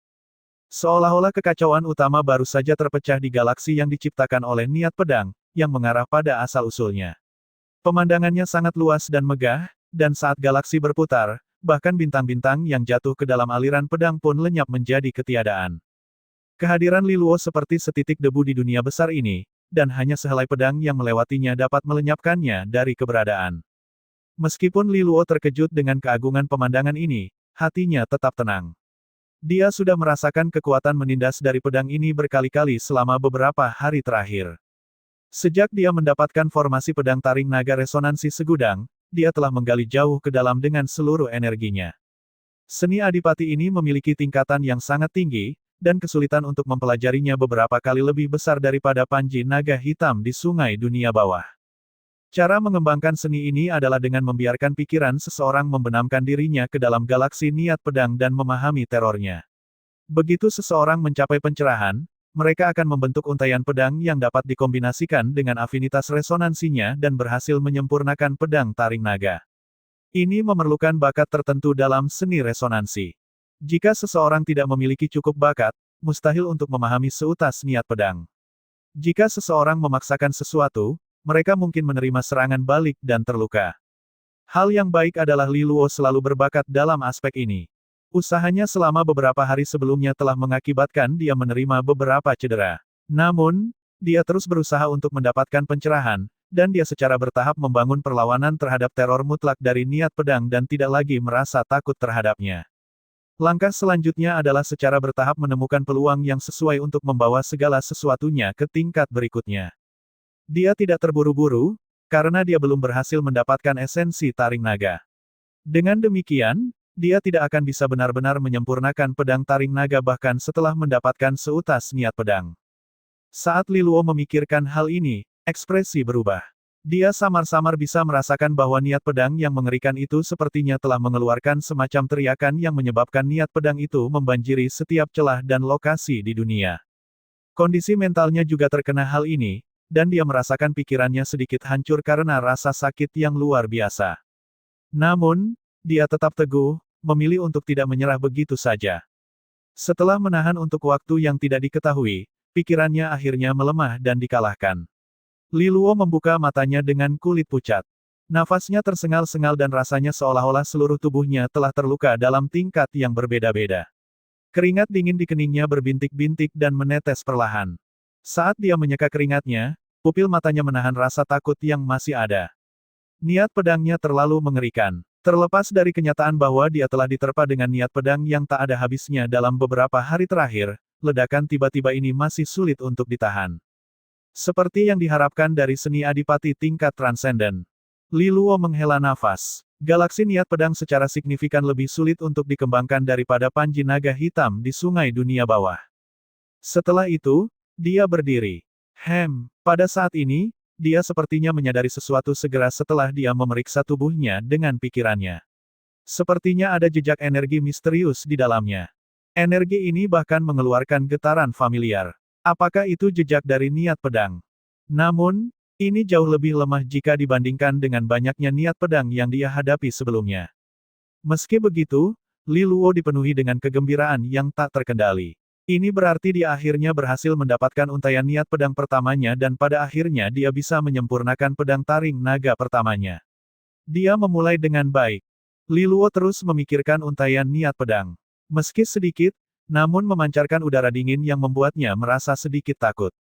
Setelah mengamatinya lebih lama, dia berhenti dengan rasa puas di hatinya. Tampaknya kultivasi pahitnya telah membuahkan hasil. Saat dia bangkit dari panggung kultivasi, dia bergumam pada dirinya sendiri, besok adalah perayaan pemimpin penguasa gunung dari faksi Darah Naga. Dia tidak terlalu tertarik dengan hal itu karena situasi dengan ayahnya di masa lalu. Dia tidak mempunyai banyak niat baik terhadap faksi Darah Naga ini. Namun, itu akan menandai pembukaan kolam nafas naga kuning mistik, dan itu adalah sesuatu yang sangat dia rindukan. Ini adalah peluang yang sulit didapat, dan tidak setiap generasi berhasil menikmati manfaatnya. Karena kakeknya telah memperjuangkan kesempatan ini untuknya, dia harus memanfaatkannya. Li Luo menenangkan diri saat dia memeriksa cahaya iblis muskil di istananya yang bergema. Dia sekarang memiliki total 10.000 helai cahaya iblis yang muskil setelah semua usahanya. Kebanyakan individu akan berada pada tahap menggunakan untaian cahaya iblis yang muskil ini untuk masuk ke tingkat tubuh iblis. Namun, Li Luo tidak melakukannya, hanya bertekad untuk terus mengumpulkan lebih banyak. Tubuhnya memiliki 3 istana yang beresonansi dan oleh karena itu pada awalnya dapat menampung hingga 30.000 helai cahaya iblis yang muskil. Sekarang resonansi cahaya airnya telah mencapai tingkat 8, kapasitasnya meningkat sekali lagi menjadi 35.000 helai. Ini merupakan jumlah yang menakutkan. Li Luo dapat merasakan bahwa dari semua rekannya di benua ilahi asal surgawi, pada dasarnya tidak ada seorang pun yang dapat membangun fondasi sekuat miliknya ketika memasuki tingkat tubuh iblis, terutama jika dia berhasil mencapai kapasitasnya. Bahkan seseorang dengan resonansi kelas 9 pun tidak dapat melakukannya. Namun hal ini memberi Li Luo masalah lain. Perjalanannya ke atas sekarang akan memakan waktu lebih lama. 25.000 helai cahaya iblis yang muskil akan dengan mudah membutuhkan waktu kultivasi selama 1 tahun. Dan waktu sangat terbatas. Oleh karena itu, kolam nafas naga kuning mistik sangatlah penting baginya. Bahkan mungkin soal hidup dan mati. Aku harus mendapatkan pilar naga melingkar apapun yang terjadi dan bertarung demi 2 helai nafas naga kuning mistik. Ini adalah tujuan pribadi Li Luo. 2 helai nafas naga kuning mistis setara dengan 10.000 helai cahaya iblis yang sulit dipahami, memotong kebutuhannya yang sangat besar hingga hampir setengahnya dan menghemat waktu yang tak ada habisnya. Dengan mengingat hal ini, Li Luo meninggalkan ruang kultivasi dan mulai membuat persiapan untuk hari berikutnya. Dan di hari berikutnya, seluruh gunung taring naga tampak menjadi hidup. Perayaan ulang tahun pemimpin penguasa gunung adalah sesuatu yang harus dihormati oleh faksi Taring Naga. Pada akhirnya, individu tersebut masih menjadi ahli terkuat dalam 5 faksi naga surgawi. Di dalam gunung Taring Naga, Li Luo memimpin Panji Nether Hijau untuk tiba tepat waktu bersama 3 Panji lainnya. Melihat banyaknya anggota Panji yang hadir sungguh menjadi tontonan yang luar biasa. Keempat Panji tersebut tidak akan sampai dengan meriah jika bukan karena daya tarik dari kolam nafas naga kuning mistik. Dengan hadiah menggiurkan di hadapan mereka, tentu saja mereka harus berusaha sekuat tenaga. Perayaan ulang tahun ini juga mengundang tamu dari kekuatan yang tak terhitung jumlahnya dari seluruh benua ilahi asal surgawi. Pertunjukan panji-panji di kolam nafas naga kuning mistik akan menunjukkan kehebatan generasi garis darah Kaisar Surgawi Li ini. Di depan keempat panji itu ada formasi batu besar. Itu ditutupi dengan run yang mulai melahap energi alam duniawi dalam jumlah tak terbatas. Ini adalah formasi transportasi 5 faksi naga surgawi. Itu tidak akan diaktifkan dalam waktu normal, dan hanya dalam situasi yang sangat penting atau mendesak mereka akan menggunakannya. Li Luo melihat sekeliling sebelum mengajukan pertanyaan kepada Zhao Yanzi. Di mana penjaga taring naga? Li Luo selalu menaruh rasa ingin tahu terhadap mereka. Bagaimanapun, mereka adalah elit sejati dari faksi taring naga. Mereka tidak akan muncul. Mereka hampir tidak pernah berada di markas karena mereka memiliki tugas khusus, jawab Zhao Yanzi dengan lembut. Tugas macam apa? Li Luo bertanya dengan rasa ingin tahu. Menekan dan membersihkan monster. Li Luo sedikit terkejut dengan penjelasannya. Monster muncul di benua ilahi bagian dalam. Dia mengira bahwa dengan jumlah ahli di benua ilahi bagian dalam, monster sudah lama dikalahkan hingga punah. Zhao Yanzi memandangnya dengan aneh. Jumlah monster di benua ilahi bagian dalam bahkan lebih besar daripada di benua ilahi bagian luar. Faktanya, mereka juga lebih kuat. Dengan luasnya wilayah seperti wilayah taring naga, ada banyak celah di dunia yang menarik perhatian para dewa, perhatian dari monster. Jika mereka tidak dibersihkan dengan cepat, bencana monster akan terjadi, menyebabkan kerugian yang tak terhitung jumlahnya. Di masa depan, kita mungkin ditugaskan untuk tugas seperti itu. Li Luo sedikit mengangguk. Tampaknya segalanya tidak sedamai yang dia duga. Saat mereka berbicara, Li Jingze tiba-tiba muncul di hadapan mereka semua, dan kelompok besar itu menjadi tenang. Di belakang Li Jingze mengikuti Li Jimpan, Li Qingpeng, dan eselon tinggi lainnya dari faksi taring naga. Li Jingze mengalihkan perhatian ke kerumunan sebelum berhenti sejenak pada Li Luo. Dia tidak banyak bicara, hanya lambaian tangan dan memberikan satu perintah. Pergi. Saat suaranya menggelegar, formasi itu bergetar dan meledak dengan pancaran cahaya yang panjangnya puluhan ribu meter. Keempat panji itu mulai bergerak dan memasuki formasi. Dengan semburan kecil terakhir, semua sosok itu lenyap. Saat Li Luo merasakan ruang di sekelilingnya terdistorsi, dia menarik napas dalam-dalam, matanya penuh antisipasi. Nafas naga kuning mistik. Aku datang untukmu. Ketika Li Luo merasakan benturan di sekitarnya menghilang, dia membuka matanya hanya untuk disambut oleh banjir cahaya emas yang menyilaukan. Dia membukakan mata saat dia secara bertahap beradaptasi dengan cahaya. Saat dia menyadari bahwa cahaya keemasan datang dari kuil emas dan megah yang tak terhitung banyaknya yang berdiri di hadapannya. Di atas struktur ini, cahaya terus melintas dalam aliran yang tidak pernah berakhir. Kebisingan yang tak ada habisnya memenuhi seluruh dunia. Di dalam markas faksi darah naga berada. Li Luo dengan penasaran mengukur area tersebut. Gaya arsitekturnya benar-benar berbeda dari faksi taring naga. Warna emas menyilaukan mata ke segala arah. Dikatakan bahwa darah naga sebenarnya berwarna emas, dan sesuai dengan namanya, garis keturunan menghiasi semuanya sesuai dengan itu. Bahkan awan di atas tampak memancarkan cahaya keemasan. Ini bukanlah ilusi, wujud naga emas raksasa yang menjulang di atas lapisan awan, jelas bertindak sebagai semacam formasi penjaga. Itu mewah, megah, dan misterius. Ini adalah kesan pertama Li Luo terhadap faksi darah naga. Li Luo kemudian melihat sekeliling saat sekelompok orang mendekati mereka. Tampaknya mereka adalah tetua faksi darah naga, karena mereka memperlakukan Li Jingze dengan sangat hormat. Setelah kedua belah pihak berbicara sebentar, Li Jingze diundang pergi. Itu nampaknya untuk bertemu dengan pemimpin penguasa gunung dari faksi darah naga. Keempat panji tersebut kemudian disusun untuk dibawa ke penginapannya masing-masing. Pesta sebenarnya akan berlangsung keesokan harinya. Mereka akan diberi 1 hari untuk beristirahat dan memulihkan diri. Ketika Li Luo hendak pergi membawa panjinya, Li Fengyi datang mencarinya. Akan ada pertemuan malam ini. Acara ini dihadiri oleh Li Qingfeng dari faksi darah naga. Dia telah mengundang semua individu terhormat dari generasi muda dan beberapa tamu dari kekuatan lain yang datang untuk memberikan penghormatan. Li Qingfeng berharap itu 20 pemimpin panji dapat berpartisipasi. Aku tidak yakin apa yang dia rencanakan untuk didiskusikan. Pemimpin panji darah emas Li Qingfeng ya. Tatapan Li Luo berkedip. Nama ini relatif terkenal di seluruh 5 faksi naga surgawi. Semua orang memuji dia sebagai kepala naga generasi sekarang. Bocah itu, apakah dia benar-benar berpikir bahwa dia adalah tokoh terkemuka di generasi kita? Sudah bertindak seperti kepala naga, Pertarungan untuk itu belum dimulai, dan siapa yang tahu siapa yang akan menjadi pemenang pada akhirnya. Li Fengyi dengan ringan mencibir sambil menggerutu. Jelas, dia tidak memiliki perasaan positif terhadap Li Qingfeng. Bagaimanapun juga, dia sangat menyadari bahwa Li Qingfeng benar-benar seorang jenius tingkat atas. Dia memiliki bakat yang luar biasa, dan apakah itu kekuatan pribadinya atau Panji yang dia pimpin, keduanya adalah yang terbaik di generasinya. Tidak salah jika menjulukinya sebagai ikon generasi 5 faksi naga surgawi saat ini. Meski begitu, Li Fengyi merasa tidak puas. Dia mungkin perempuan, tapi kepribadiannya keras kepala dan agresif. Dia selalu mengidolakan paman ketiganya, Li Taixuan, dan kagum pada bagaimana dia telah menekan semua individu di generasinya dengan kekuatan yang besar. Karena itu, dia telah berusaha sekuat tenaga untuk menjadi seperti dia. Sangat disayangkan bahwa dalam hal bakat, meskipun dirinya luar biasa, masih ada kesenjangan yang tidak dapat diatasi antara dia dan Li Qingfeng. Li Luo menghela nafas dalam-dalam dan kemudian berkata sambil tersenyum, "Baiklah, mari kita lihat apa yang diinginkan kepala naga dari kita.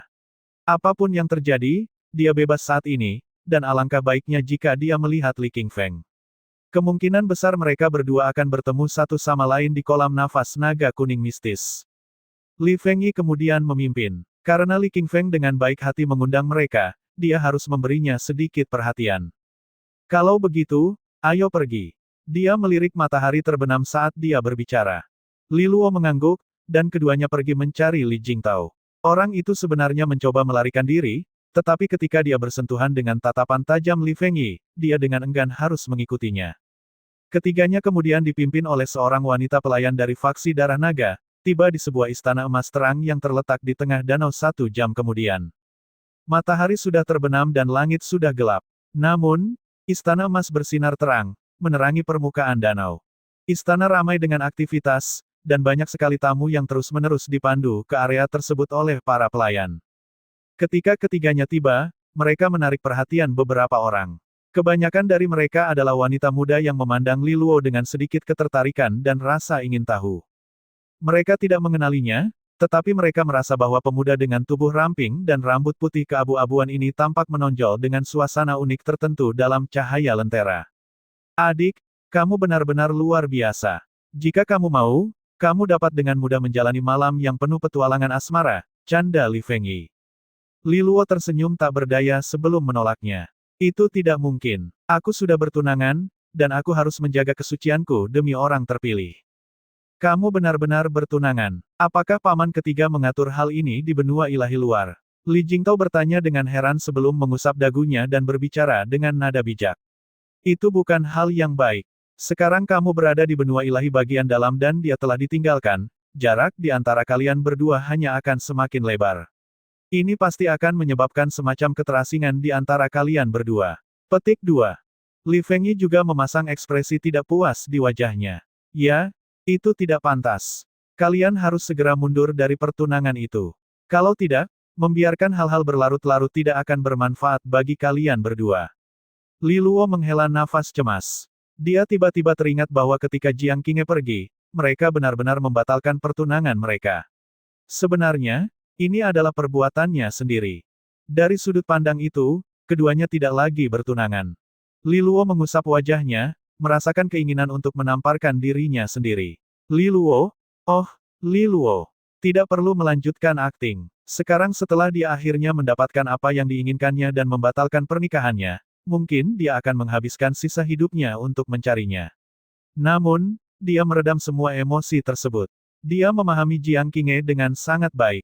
Perasaan di antara mereka tidak akan terpengaruh oleh hal-hal sepele seperti itu. Saat mereka terus berjalan dan mengobrol, ketiganya tiba di pintu istana berlapis emas. Pada titik ini, beberapa orang mendekat sambil tertawa mengejek. "Li Fengyi, sudah cukup lama berlalu. Kamu tetap energik seperti biasanya." Di tengah ambang pintu ada seorang wanita muda berpakaian ungu. Wajahnya halus dan cantik, kulitnya seputih salju. Matanya bersemangat, dan ikan mas merah yang terlihat hidup di sulam di gaunnya. Kehadiran wanita ini langsung membuat tatapan banyak pria di sekitarnya berkobar penuh gairah. Li Fengyi hanya meliriknya sebelum membalas dengan sinis, "Li Hongli, kamu masih melakukan hal yang tidak baik, bertingkah sok dan palsu." Ketika Li Luo mendengar ini, dia melirik wanita itu untuk kedua kalinya. Ini adalah pemimpin Panji yang ditempatkan di Gua Iblis-Iblis, Li Hongli dari Panji Darah Ungu. Namun, sepertinya hubungan antara dia dan Li Fengyi bukanlah yang terbaik. Saat dihadapkan pada jawaban sinis Li Fengyi, Li Hongli tersenyum tipis. Jika Panji Awan Merah sebaik caramu menyampaikan kata-kata, peringkatmu tidak akan serendah itu. Terus kenapa, menurutmu, apakah peringkat Panji Darah Ungu ada hubungannya denganmu? Kudengar itu karena ayahmu begitu peduli padamu sehingga dia secara pribadi mencari segala macam ahli untuk mendukungmu dan kekurangan kemampuanmu, Li Fengyi menjawab dengan dingin. Tatapan Li Hongli menyusut dan suaranya menjadi dingin. Bahkan tanpa Panji Darah Ungu, aku bisa dengan mudah menghadapimu. Mengapa kamu tidak mencobanya? Li Fengyi menjawab dengan kata-kata yang tajam. Li Hongli dengan dingin bersinar ketika dia melihat sekeliling di sekelilingnya fokus. Ini bukan tempat untuk berdiskusi dengan Li Fengyi, jadi dia beralih ke pemuda tampan dengan rambut putih keabu-abuan di sebelahnya. Apakah kamu Li Luo? Dia bertanya dengan alis terangkat. Ya, dia tidak kekurangan apapun dalam hal penampilan. Li Luo tersenyum dan tidak menjawab. Dia tahu dari menyampaikannya yang menyatakan bahwa dia juga tidak menaruh niat baik padanya. Melihat sedikitnya tanggapannya, jejak kemarahan muncul di wajah Li Hongli ketika dia dengan dingin berkata, anak laki-laki itu memang mirip dengan ayahnya, aku hanya ingin mengetahui seberapa besar kemampuan yang diwarisi. Li Luo dengan penuh perhatian menjawab, baiklah, mengapa kamu tidak melihatnya sendiri? Yah, namun juga, aku harap kamu tidak mengikuti jejak ayahmu dan mewariskan keluhanmu kepada generasi berikutnya. Li Luo sudah lama mengetahui dari Li Fengyi bahwa ayah Li Hongli adalah salah satu saingan ayahnya di masa lalu. Mereka telah bersaing dalam segala hal, namun hasilnya jelas, kekalahan mutlak. Akibatnya, ayah Li Hongli selalu menyimpan sedikit kebencian terhadap Li Taixuan, dan sikapnya pasti merupakan hasil dari didikannya. Li Hongli adalah putri darah yang diinginkan semua generasi muda faksi naga. Oleh karena itu, nada khotbah Li Luo menyebabkan dia mengangkat alisnya karena marah. Tepat ketika kemarahan Li Hongli hendak meledak, terdengar suara perempuan yang berseru dari belakangnya, Li Hongli, kami telah mengundang banyak tamu hari ini. Apakah kamu berencana membuat ulah malam ini? Ini adalah suara yang familiar. Hati Li Luo sedikit bergetar dan menoleh. Di tengah banyaknya sosok di kepadatan, seorang gadis yang mengenakan pakaian gelap dengan sepasang pipi oval dan rambut pendek yang hanya mencapai menonjolkan bakatnya sendiri. Sepasang kaki lurus, ramping, dan panjang memikat penonton di sekitarnya. Itu adalah Lu Qingmei, pemimpin Panji dari Panji Sisik Suci. Dari semua wanita di 5 faksi naga surgawi, 2 wanita yang paling tidak disukainya telah muncul di hadapannya. Dia membenci Li Fengyi karena latar belakangnya. Bagaimanapun juga, Li Fengyi berasal dari garis keturunan langsung dari faksi Taring Naga. Kakeknya adalah kepala faksi dan ayahnya adalah Master Aula dari Aula Awan Merah. Latar belakang Li Fengyi bahkan bisa dikatakan berada di atas latar belakangnya. Sedangkan Lu Qingmei, dia membencinya karena bakat alaminya yang luar biasa. Meskipun dia bukan keturunan langsung, dia perlahan-lahan naik ke puncak faksi Sisik Naga dengan kemampuan yang luar biasa. Li Qingfeng adalah satu-satunya orang di 5 faksi naga surgawi yang mampu menahannya. Saat Li Hongli melihat Lu Qingmei berjalan mendekat, dia berkata, apa yang dimaksud dengan ini? Dari segi penampilan, Lu Qingmei sama sekali tidak kalah dengan Li Hongli. Namun, temperamennya sangat berbeda. Rambut pendeknya terselip rapi di belakang telinga dan dia mengenakan jubah panjang yang rapi, menampilkan dirinya sebagai sosok yang sangat heroik. Aku hanya ingin mengingatkanmu untuk tidak mempermalukan dirimu sendiri di sini. Jangan membuat aib, dan jangan merusak reputasi garis darah Kaisar Surgawi Li, Lu Qingmei menjawab dengan enteng. Mendengar ini, Li Hongli sangat marah dengan nada bicara Lu Qingmei. Namun, dia menahannya dan memancarkan dingin sebelum berbalik dan berjalan ke Istana Emas. Dengan kepergiannya, suasana tegang di udara berangsur-angsur mereda. Banyaknya sekelilingnya mulai mengalihkan perhatian mereka. Meskipun demikian, masih ada beberapa mata yang melirik ke arah Lu Qingmei dari waktu ke waktu. Pada titik ini, Lu Qingmei memandang Li Fengyi sambil berkata, sepertinya dia selalu marah setiap kali dia melihatmu. Li Fengyi mengatupkan bibirnya dan menjawab, sama sepertimu. Sungguh wanita yang sensitif dan berpikiran sempit. Terbukti, Li Fengyi dan Lu Qingmei saling kenal dan rukun. Bagaimanapun, Li Hongli dan amukannya selalu memaksa mereka ke pihak yang sama. Setelah tiba-tiba santai, Lu Qingmei menoleh ke Li Luo. Kita bertemu lagi, pemimpin Panji Li Luo. Li Luo tersenyum dan menjawab, omong-omong, aku belum berterima kasih kepadamu, pemimpin Panji Lu Qingmei, karena menahan diri terakhir kali, kamu jelas menang, tetapi kamu masih mengakui seri. Lu Qingmei memandangi wajah tampan Li Luo dan menjawab dengan serius, kamu benar-benar kuat.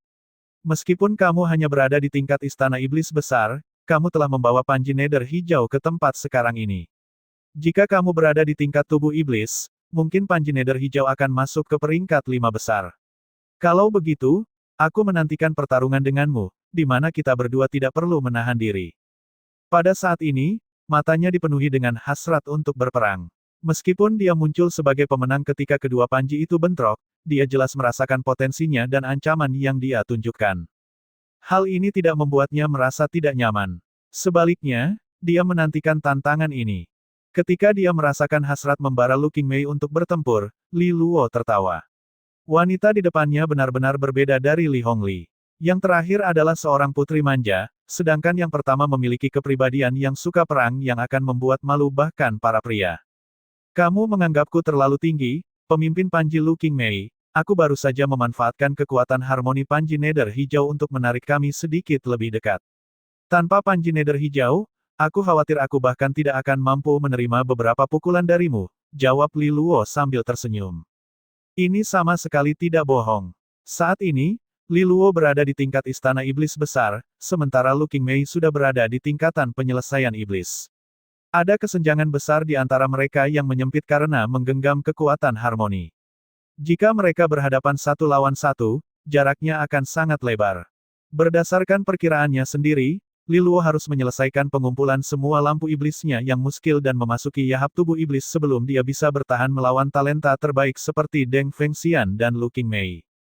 Dia tidak punya pilihan. Lubang karena memiliki 3 istana resonansi terlalu dalam. Mengenai apa yang dikatakan Li Luo, Lu Qingmei tidak berkomentar lebih jauh. Meskipun apa yang dia katakan itu benar, dia bisa merasakan bahwa dia telah menyembunyikan sesuatu dalam pertarungan mereka sebelumnya. Meskipun putra Li Teixuan telah menghabiskan waktu bertahun-tahun di benua ilahi luar, dia masih memiliki kartu as yang tersembunyi di balik lengan bajunya. Karena mereka tidak terlalu akrab satu sama lain, dia hanya mengangguk dengan sopan sebelum dia memimpin anggota Panji Sisik Naga ke area dalam. Li Luo, Li Fengyi, dan Li Jingtao juga ikut masuk. Lampu-lampu di istana berlapis emas itu menyilaukan. Lampu kristal digantung dalam lapisan yang berbeda, dan cahayanya menerangi aula yang luas tanpa meninggalkan satu titik pun. Banyak orang berkumpul di aula besar. Ramai dengan kebisingan, mereka membentuk lingkaran kecil dan mengobrol. Itu seperti pemandangan mewah yang menampilkan masyarakat kelas atas. Begitu Li Luo dan kawan-kawan memasuki aula besar, seorang pelayan melangkah maju dan dengan sopan mengundang mereka ke aula belakang sambil mengatakan bahwa Li Qingfeng sedang menunggu mereka. Geng itu saling memandang sejenak sebelum mereka mengikuti. Mengikuti di belakang pelayan, geng itu berjalan melintasi lorong yang terang benderang menuju aula dalam yang dirancang dengan indah. Begitu mereka masuk, mereka bisa melihat 2 baris orang sudah duduk di sepanjang meja panjang. Dengan melihat sekilas ke bawah meja, Li Luo dapat mengenali beberapa wajah yang familiar di antara mereka. Mereka adalah lawan yang dia temui selama pertempuran di antara Panji di Gua Iblis Jahat. Pada saat ini, tawa terdengar dari ujung sana. Hehehe, Fengyi, Jingtao, kamu akhirnya tiba. Kami sudah menunggu. Li Luo melihat ke seberang meja yang lebar dan panjang dan melihat seorang pria muda tertawa di kursi pembawa acara, memandang ke arah mereka. Pemuda itu bertubuh tinggi tegap dengan wajah tampan. Dengan pedang tergantung di setiap sisi pinggangnya, dia berbicara dengan nada lembut dan jelas tenang serta percaya diri. Saat dia tersenyum, dia memancarkan rasa kebangsawanan yang tidak bisa disembunyikan. Meskipun pemimpin Panji dari 20 Panji semuanya hadir, fokus seluruh ruangan tertuju pada pemuda luar biasa ini. Li Luo segera mengerti, siapa yang akan memiliki kehadiran yang begitu berwibawa selain pemimpin Panji Li Qingfeng dari Panji Darah Emas. Ada udara luar biasa di sekelilingnya. Tidak heran dia dianggap sebagai pemimpin generasi 5 faksi naga surgawi. Mendengar kata-katanya, Li Fengyi tetap tenang dan hanya mengangguk sambil membimbing Li Luo dan Li Jingtao ke tempat duduk mereka.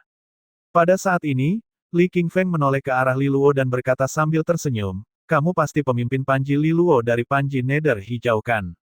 Panji Nether Hijau telah naik daun baru-baru ini di bawah kepemimpinanmu. Liluo tersenyum dan dengan tenang menjawab, hanya beberapa perkelahian kecil di sana-sini, tidak ada apa-apanya dibandingkan dengan Panji Darah Emas di bawah pemimpin Panji Li Qingfeng. Li Hongli, yang duduk di samping Li Qingfeng, mengangkat alisnya dan berkata dengan sinis, seperti yang diharapkan dari seseorang dari benua ilahi luar. Setidaknya kamu tahu di mana kamu berdiri. Pemimpin Panji lainnya yang hadir segera menangkap kata-katanya. Li Hongli jelas-jelas mengincar Li Luo dengan kata-katanya yang tajam. Hal ini tidak mengherankan, mengingat permusuhan dari generasi sebelumnya. Sebelum Li Luo sempat bereaksi, Li Fengyi membanting tangannya ke atas meja sambil menatap Li Hongli dengan marah. Dia tidak bisa menahan amarahnya lagi setelah mendengar kata-kata itu. Kamu seharusnya senang Li Luo baru kembali sekarang. Jika dia kembali lebih awal, di manakah faksi darah naga akan berdiri? Li Hongli hanya tertawa dingin dan menjawab, kata-kata yang sangat besar. Jika dia kembali lebih awal, dapatkah dia melawan saudara King Feng? Pada titik ini, Li Luo menahan Li Fengyi sebelum dia membalas lebih jauh. Li Hongli benar-benar licik, selalu mengadu dia dengan faksi darah naga. Melihat ini, Li Qingfeng juga menghentikan semburan Li Hongli lebih lanjut dengan lambaian tangannya. Dia tersenyum dan berkata, kalian berdua, selalu bertengkar setiap kali bertemu. Kita punya urusan serius untuk didiskusikan hari ini, jadi hentikan ini dulu. Mendengar kata-katanya, Li Hongli bersenandung pelan dan menghentikan memprovokasi lebih lanjut. Li Qingfeng memandang semua orang yang hadir dengan senyuman di wajahnya. Aku telah mengundang semua orang di sini hari ini untuk membicarakan sesuatu yang penting. Ini tentang kolam nafas naga kuning mistik besok. Ketika Li Qingfeng mengakhiri kalimatnya, aula dalam yang terang menjadi sunyi dan setiap pemimpin Panji memandang ke arahnya. Apa yang ingin kamu katakan? Lu Qingmei dari faksi sisik naga berkata terus terang sambil menatap Li Qingfeng dengan tenang. Li Qingfeng tersenyum tipis dan menjawab, pembukaan kolam nafas naga kuning mistik ini sedikit berbeda. Karena diadakan pada hari ulang tahun tetua terhormat, banyak tamu terhormat yang akan menyaksikan pertarungan kita dengan cermat. Oleh karena itu, aku menyarankan agar kita berjuang dengan segala cara tapi jangan berlebihan. Sederhananya, kita akan tetap mencoba yang terbaik tapi sedikit menahan diri untuk menampilkan penampilan yang bagus di perayaan ulang tahun. Mendengar ini, pemimpin Panji lainnya sedikit mengernyit. Apakah dia bermaksud menggunakan pertarungan kolam nafas naga kuning mistik sebagai sarana hiburan untuk perayaan ulang tahun? Untuk mencegah pertempuran menjadi terlalu berdarah, aku mengusulkan agar kita memperbaiki hasil pertempuran terlebih dahulu. Dalam hal ini, kita dapat bertukar pukulan secara berlebihan dan masih memiliki kesimpulan untuk pertempuran tersebut, lanjut Li Qingfeng. Begitu dia menyelesaikan ini, mata pemimpin Panji lainnya membeku. Jadi, inilah motif sebenarnya. Untuk memperbaiki hasil sebelumnya dan memberikan penonton pertandingan eksibisi yang spektakuler. Namun, Li Luo mengerutkan kening saat mendengar saran itu. Ini mungkin bukan hal yang baik untuknya. Bagaimanapun, Panji Nether Hijau bukanlah yang terbaik di antara 20 Panji meskipun kemajuan mereka sangat pesat akhir-akhir ini. Dengan kata lain, dia mungkin tidak mendapatkan apapun jika hasilnya sudah diatur sebelumnya. Selain itu, dia telah bekerja keras dan bersiap begitu lama untuk menggunakan kolam nafas naga kuning mistik untuk mengisi 3 istana resonansinya. Jika hasilnya sudah diatur sebelumnya, apa yang tersisa untuknya? Bagaimana kita mengaturnya? Deng Fengxian dari faksi Taring Naga menyela pada saat ini. Semua orang juga mendengarkan dengan penuh perhatian. Bagaimanapun, ini adalah bagian terpenting. Li Qingfeng merenung selama 2 detik sebelum dia tersenyum hangat dan dengan lembut menjelaskan, faksi darah naga akan mengambil 2 pilar naga melingkar, dan itu akan menjadi 1 emas dan 1 perak. 4 pilar naga melingkar yang tersisa akan dikeluarkan sama rata di antara 4 faksi lainnya, masing-masing 1 pilar. Ketika dia selesai berbicara, suasana di aula langsung berubah tegang. Dia telah memberikan potongan kue terbesar untuk dirinya sendiri segera setelah dia membuka mulut. Selain itu juga merupakan bagian terbaik dari kuenya. Namun mereka tidak terlalu terkejut dengan hal itu. Pada akhirnya, faksi darah naga adalah yang terkuat di antara mereka. Itu hanyalah cara yang sangat belak-belakan dan tidak menyenangkan untuk mengusulkan hal ini kepada mereka. Teman-teman, jangan berpikir bahwa aku serakah atau sombong dengan kata-kataku. Jika kita bertarung secara normal, aku yakin aku masih akan memiliki peluang tertinggi untuk mendapatkan pilar naga emas. Aku mungkin menyarankan untuk memperbaiki hasilnya, tapi sebenarnya ini hanya mengatur terlebih dahulu hasil pertarungan normal agar kita tidak berlebihan saat bentrokan dan membuat lelucon tentang diri kita sendiri di depan orang lain, Li Qingfeng menjelaskan dengan wajah tulus. Namun, suasana percaya diri dan dominasi di sekelilingnya masih tetap ada. Kepercayaan diri ini dibawa kepadanya oleh kekuatannya sendiri serta fondasi yang kuat dari Panji Darah Emas. Sebagai pemimpin Panji terkuat di antara 20 Panji, pilar naga emas memang miliknya dalam arti tertentu. Selanjutnya, Panji Darah Ungu yang dipimpin oleh Li Hongli menduduki peringkat ketiga, tepat di belakang Lu Qingmei. Secara keseluruhan, faksi Darah Naga memang merupakan kekuatan menakutkan yang memiliki peluang besar untuk mengamankan dua pilar bahkan jika mereka bertarung secara normal. Pada saat ini, aula bagian dalam menjadi sunyi senyap. Meskipun mereka tahu apa yang dikatakan Li Qingfeng memang benar, pengaturan awal seperti ini akan membuat mereka tampak lemah. Bagaimanapun, persaingan adalah bagian dari perjalanan kultivasi. Jika mereka kehilangan keberanian untuk bersaing dan memperjuangkan apa yang mereka inginkan, pada akhirnya mereka akan kehilangan keunggulan dan menjadi tidak luar biasa. Hanya saja Li Qingfeng yang maha kuasa, calon pemimpin 20 Panji, telah berbicara sekarang. Siapa yang berani menentangnya? Pada akhirnya mereka tetap harus memberinya wajah ini kan? Omong kosong. Li Luo mencibir di dalam hatinya. Kolam nafas naga kuning mistik baru akan dibuka besok karena Li Jingze, yang telah menarik kata-katanya sendiri untuk Li Luo meskipun dia adalah kepala faksi dari faksi Taring Naga. Jika pilar naga melingkar jatuh ke tangan Li Qingfeng sekarang hanya karena pengaturan sebelumnya, bukankah itu akan membuang-buang usaha tetua terhormat? Karena itu, Li Luo bertekad untuk mendapatkan setidaknya satu pilar naga melingkar. Belum lagi Li Qingfeng, dia tidak akan mundur bahkan jika kepala faksi dari faksi Darah Naga telah berbicara. Dengan mengingat hal itu, Li Luo hendak melangkah maju. Namun, ada orang lain yang maju sebelum dia bisa melakukannya. Sosok dengan rambut pendek dan rapi, ditambah dengan wajah lonjong seperti telur angsa, kini mengeluarkan udara dingin. Itu tidak lain adalah Lu Qingmei. Pemimpin Panji Li Qingfeng, aku tidak setuju dengan usulanmu. Kolam nafas naga kuning mistik diciptakan untuk melatih kita. Kamu bilang kalau kamu takut junior seperti kami akan membuat lelucon tentang diri kita sendiri di depan orang lain saat perayaan ulang tahun besok. Namun, pertarungan dengan hasil yang telah ditentukan pasti akan kehilangan dorongan dan niat membunuh. Jika ini dilihat oleh individu lain yang mampu, mereka pasti akan mengatakan generasi kita lemah dan tidak kompeten. Suara dingin Lu Qingmei bergema di aula dalam saat pemimpin Panji lainnya menyaksikan. Li Qingfeng juga sedikit terkejut. Dia tidak menyangka Lu Qingmei akan menolak sarannya begitu keras. Mendengar kata-katanya, Li Luo tidak bisa menahan nafas lega jauh di dalam hatinya. Pada titik ini, dia berdiri dari kerumunan dan menjawab sambil tersenyum, aku juga merasa lebih baik bertarung secara normal. Karena pemimpin Panji Li Qingfeng sangat yakin bahwa hasilnya akan sama, kita tidak perlu membuat pengaturan sebelum pertempuran. Yang lain mengalihkan pandangan mereka ke arah Li Luo karena terkejut. Tak satu pun dari mereka mengira dia akan berdiri dan menolak juga. Pemimpin Panji Li Luo, apa hubungannya 6 pilar naga melingkar denganmu? Li Hongli bertanya dengan sedikit cibiran di bibir merahnya. Li Luo menatapnya sebelum dia dengan tenang menjawab, maaf, tapi mataku tertuju pada setidaknya satu dari 6 pilar naga melingkar. Li Hongli tidak bisa menahan tawa sebagai tanggapannya. Dan kamu akan menerimanya dengan kekuatan istana iblis besarmu. Li Luo mengangkat kelopak matanya dan berkata, awalnya, kolam nafas naga kuning mistik baru akan dibuka dalam 2 atau 3 tahun. Tetua terhormat dari faksi Taring Naga lah yang mengubah waktu pembukaannya menjadi besok. Aku yakin kalian semua sudah mendengarnya tentang ini kan.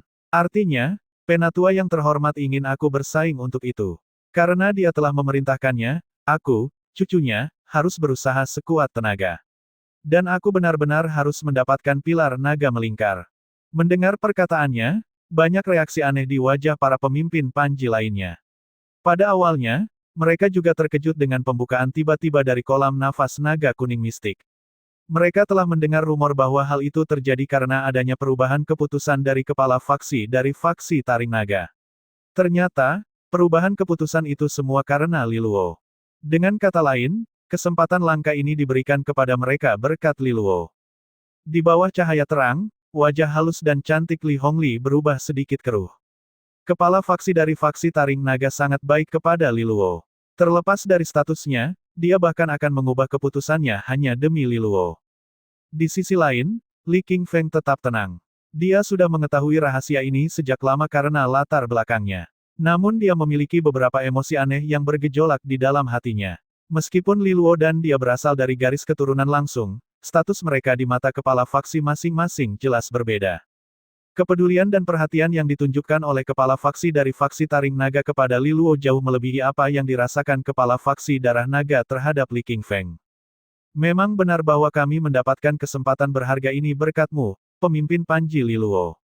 Kalau begitu, aku baik-baik saja dengan menyerahkan salah satu dari 6 pilar naga melingkar kepadanya, kata Li Qingfeng lembut. Banyak pemimpin Panji mengubah wajah mereka begitu mendengar ini. Mendengar ini, Liluo menjawab sambil tersenyum, tidak perlu memberikannya secara khusus. Aku masih kekurangan kekuatan dan hanya akan memberikan segalanya untuk memperjuangkannya. Jika aku gagal mencapainya, itu hanya akan menunjukkan bahwa aku kekurangan kekuatan. Tidak ada yang bisa disalahkan untuk itu. Meskipun tampaknya merupakan saran yang bagus untuk menyerahkan salah satu pilar naga melingkar secara langsung kepadanya, Li Qingfeng tidak memiliki niat baik sama sekali. Ini malah akan membawa lebih banyak musuh bagi Liluo. Kalau begitu aku akan memberikan yang terbaik untukmu, pemimpin Panji Liluo. Semoga keinginanmu terkabul. Li Qingfeng tertawa dingin. Sepertinya tidak ada lagi harapan untuk melanjutkan agenda hari ini setelah gangguan dari Lu Qingmei dan Liluo. Namun, Li Qingfeng tidak menunjukkan tanda-tanda kecewa. Awalnya, aku memiliki niat baik agar semua orang dapat mengambil tindakan dengan mudah. Karena beberapa dari kalian keberatan dengan niat baikku, lupakan saja. Li Qingfeng akhirnya berkata dengan acuh tak acuh. Banyak pemimpin Panji yang berdiri pada saat ini dan mulai menarik diri untuk menenangkan suasana. Sedangkan Lu Qingmei, dia berbalik dan segera meninggalkan aula. Liluo juga tidak tertarik untuk tinggal. Meskipun Li Qingfeng tidak menunjukkannya, dia pasti sangat marah ketika rencana tersebut digagalkan oleh Lu Qingmei dan Liluo. Oleh karena itu, Liluo tidak berniat membuang energi lagi di sini. Dia mengajak Li Fengyi dan Li Jingtao sebelum ketiganya keluar dari aula juga. Saat dia meninggalkan aula besar, pemimpin Panji Li Qingfeng, yang sedang asyik berkumpul dengan pemimpin Panji lainnya, melihat sekilas mereka dari sudut matanya, dan senyumannya menghilang dari wajahnya. Meskipun tawaran Li Qingfeng tidak berhasil pada akhirnya, perayaan ulang tahun terus berlanjut. Bagaimanapun, itu adalah sorotan utama malam itu. Usulan Li Qingfeng hanyalah selingan. Di lantai balkon 2 istana berlapis emas, Liluo bersandar di pagar dan mengamati danau besar dan luas di depannya. Meski malam telah tiba, danau itu tetap berkilauan di bawah cahaya terang istana yang menyilaukan. Banyak orang lewat di belakangnya, bersosialisasi di aula besar istana berlapis emas. Meski aktivitasnya ramai, Liluo tidak berniat untuk bergabung. Dia berencana menunggu lebih lama dan kemudian kembali untuk beristirahat. Di tengah diskusi berisik yang datang dari istana berlapis emas, Liluo teringat akan wajah cantik Jiang Qinghe, dan senyuman menyenangkan muncul di bibir. Bagaimana kabarnya di perguruan tinggi kuno pencahayaan yang dikuduskan? Apakah penyalaan pengorbanan hati cahayanya sudah teratasi? Dia akan mengirimkan teratai hati suci 9 tanda segera setelah dia tiba. Pada saat itu, apakah dia bisa melihatnya sekilas? Liluo tidak bisa tidak sangat merindukannya. Meskipun dia baik-baik saja di faksi Taring Naga dan kondisi kehidupannya jauh lebih baik daripada di kerajaan Xia, tempat favoritnya jauh di lubuk hati tetaplah Haus Luolan yang kecil dan mungil. Faktanya, semua yang dia pedulikan ada di sana. Sangat menakutkan kerajaan Xia telah dikuasai oleh monster. Memikirkan tentang bencana monster, mau tak mau dia merasa sedikit berat di hatinya. Bagaimana keadaan di sana sekarang? Meskipun kepala sekolah Pang telah berhasil menutup sungai hitam misterius dan mengendalikan monster pada saat yang paling kritis, monster pasti akan terus tumbuh lebih kuat secara bertahap. Setelah segelnya dibuka, seluruh kerajaan Xia akan dihancurkan oleh mereka. Inilah yang sebenarnya terjadi pada Kekaisaran Angin Hitam, tempat yang dia kunjungi selama pertemuan Cawan Suci. Bahkan sekarang pun, masih terasa menyeramkan memikirkan apa yang telah dilihat dan didengarnya saat itu. Dia benar-benar tidak ingin kerajaan Xia berakhir seperti ini, karena di sanalah dia menghabiskan masa kecilnya. Baik itu kota Southwind atau kota Xia. Sayangnya, dia masih terlalu lemah sekarang. Dia tidak dapat mengubah apapun. Untungnya, dia masih punya waktu. Dia berharap bisa menyelamatkan kerajaan Xia setelah dia mencapai tahap adipati di masa depan. Saat Li Luo tenggelam dalam pikirannya, langkah kaki terdengar dari belakangnya. Dia segera mengalihkan fokusnya dan merasakan aroma samar yang melayang melewatinya, bersamaan dengan angin malam. Saat dia menoleh, dia terkejut melihat sosok yang mengenakan pakaian berwarna gelap. Itu tidak lain adalah Lu Qingmei. Pada saat ini, angin malam bertiup kencang dan celananya menempel di kakinya, memperlihatkan proporsinya yang menakjubkan sepenuhnya. Sungguh pemandangan yang menakjubkan untuk disaksikan. Kulit di kaki telanjangnya terlihat seputih salju, bersinar di bawah cahaya yang menyilaukan. Pemimpin Panji Lu Qingmei, apa yang membawamu ke sini? Kamu sangat populer ketika aku melihatmu sebelumnya, kata Li Luo sambil tersenyum. Dia telah melihat Lu Qingmei dikelilingi oleh banyak anak muda, menunjukkan pesonanya yang luar biasa. Kamu juga sangat populer. Ada banyak gadis cantik yang mencarimu di sana, jawab Lu Qingmei. Li Luo hanya menggelengkan kepalanya sambil tersenyum. Tanpa mengomel pada obrolan yang tidak berarti itu, dia melanjutkan, aku mendengar bahwa resonansi gandamu telah mencapai alam ketiga dan kamu telah mencapai sisa-sisa spiritualitas. Memang, Li Luo telah menunjukkan ini saat bentrokan dengan Zhong Ling sebelumnya. Itu bukan sesuatu yang bisa dia sembunyikan lebih lama lagi. Karena itu, dia mengangguk sebagai jawaban. Pantas saja seni adipatimu begitu kuat saat kita bertarung satu sama lain. Pasti itulah alasannya, kata Lu Qingmei sambil menatap Li Luo dengan mata penuh minat. Aku benar-benar ingin melihat kekuatan resonansi gandamu lagi, kamu pasti lebih kuat sekarang. Bagaimana kalau kita bertanding? Aku akan menjaga kekuatan resonansiku mendekati levelmu, aku ingin merasakan kekuatan resonansi ranah ketiga resonansi ganda lagi, katanya sambil menatap Li Luo dengan penuh harapan. Li Luo tercengang dengan ini. Gadis ini benar-benar seorang fanatik seni bela diri. Dengan setting dan suasana yang begitu bagus, dia tidak menyebutkan sesuatu yang romantis. Sebaliknya, dia memintanya untuk berduel. Tidak tertarik. Ini sama sekali bukan pertarungan yang adil. Meskipun kamu akan menekan kekuatan resonansimu, kamu telah menyelesaikan tingkat tubuh iblis. Tidak peduli bagaimana aku melihatnya, kamu akan memiliki keuntungan dibandingkan aku. Li Luo menolaknya dengan alasan yang cukup kuat. Mendengar ini, Lu Qingmei agak kecewa. Kamu benar-benar berbakat. Jika bukan karena tahun-tahun yang terbuang di benua ilahi luar, kamu pasti akan berada di tingkat penyelesaian iblis sekarang, katanya dengan menyesal. Li Luo tersenyum kecil sambil menggelengkan kepalanya dan menjawab, hari-hari yang dihabiskan di benua ilahi luar adalah saat-saat yang paling berharga bagiku. Tidak ada yang sia-sia. Lu Qingmei melirik Li Luo lagi. Dia bisa merasakan bahwa dia tulus dengan kata-katanya dan dia tidak berbohong sama sekali. Tidak seperti orang biasa, Li Luo tidak kesal karena orang tuanya membawanya ke lingkungan yang kumuh meskipun latar belakang dan keluarganya bergengsi. Itu adalah sikap yang sungguh mengagumkan. Lu Qingmei mengubah topik pembicaraan dan bertanya, tadi kau mengatakan bahwa kau menginginkan salah satu pilar naga melingkar di kolam nafas naga kuning mistik kan? Mengambilnya tidak akan mudah. Apakah kau percaya diri? Dia merasakan keingintahuan yang kuat terhadapnya.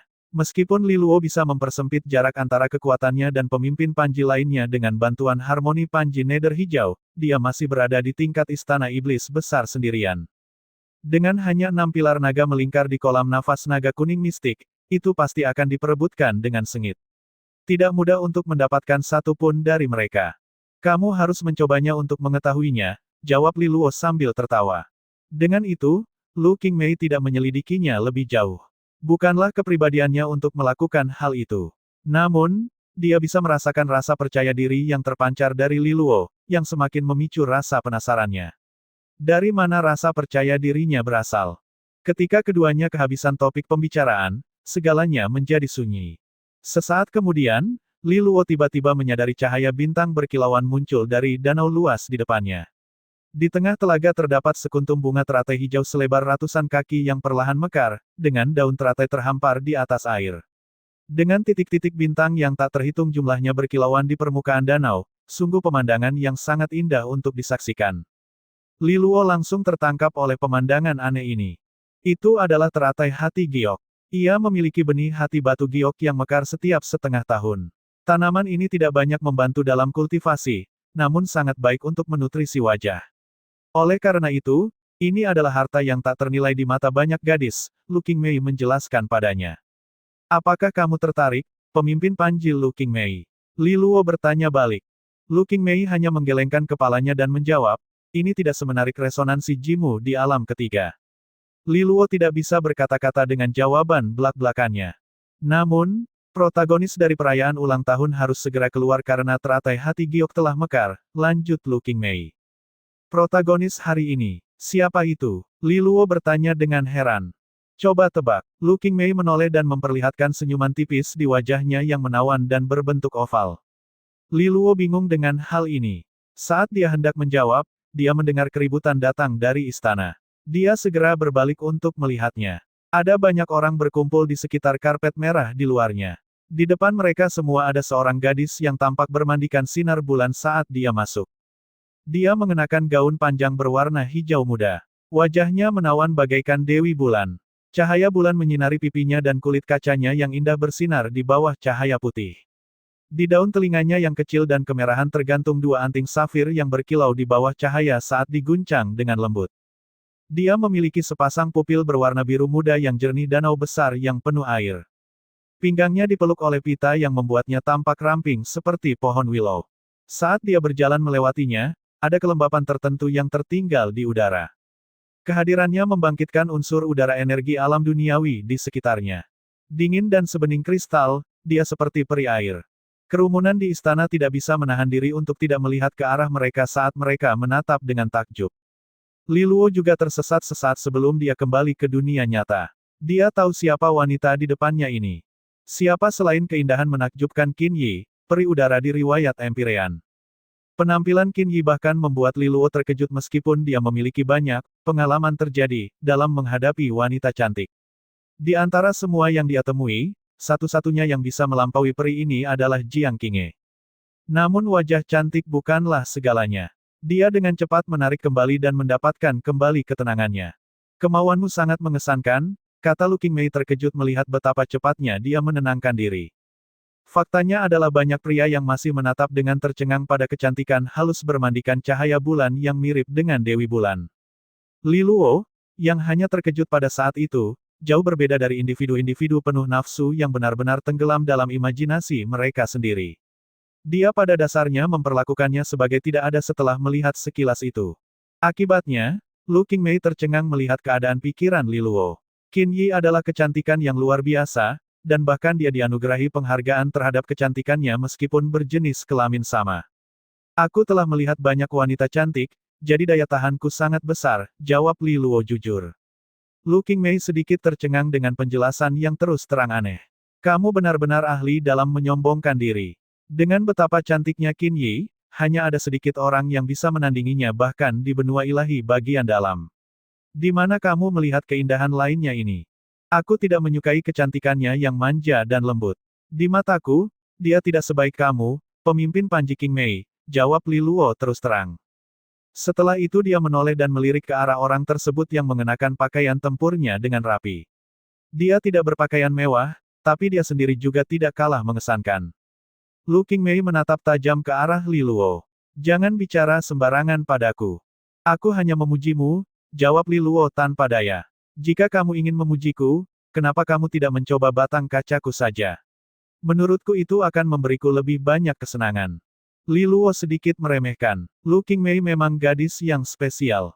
Pujian yang menyenangkan sebagian besar gadis tidak diinginkannya. Selain itu, dia benar-benar kebal terhadap pesona tampannya, dan satu-satunya alasan dia berbicara dengannya adalah karena kekuatan imajinasi ganda alam ketiganya. Pemimpin Panji Lu Qingmei, apakah kamu berencana untuk mendapatkan pilar naga melingkar di kolam nafas naga kuning mistik? Melihat pujiannya tidak didengarkan, Li Luo melanjutkan dan langsung mengganti topik. Lu Qingmei melamun selama beberapa saat sebelum menjawab, manfaat dari mendapatkan pilar naga melingkar emas sangat besar, aku pasti akan bersaing untuk mendapatkannya. Li Luo tersenyum. Yah, Li Qingfeng sudah berasumsi bahwa itu miliknya. Kalau begitu kita biarkan dia mencoba.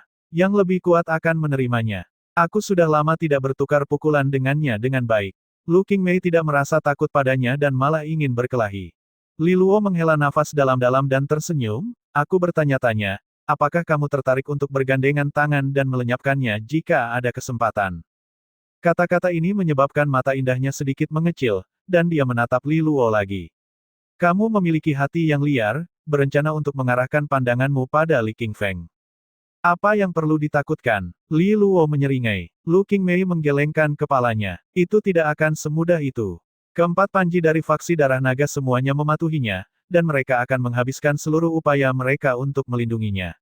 Sementara itu, faksi taring naga tidak memiliki rasa solidaritas yang samakan.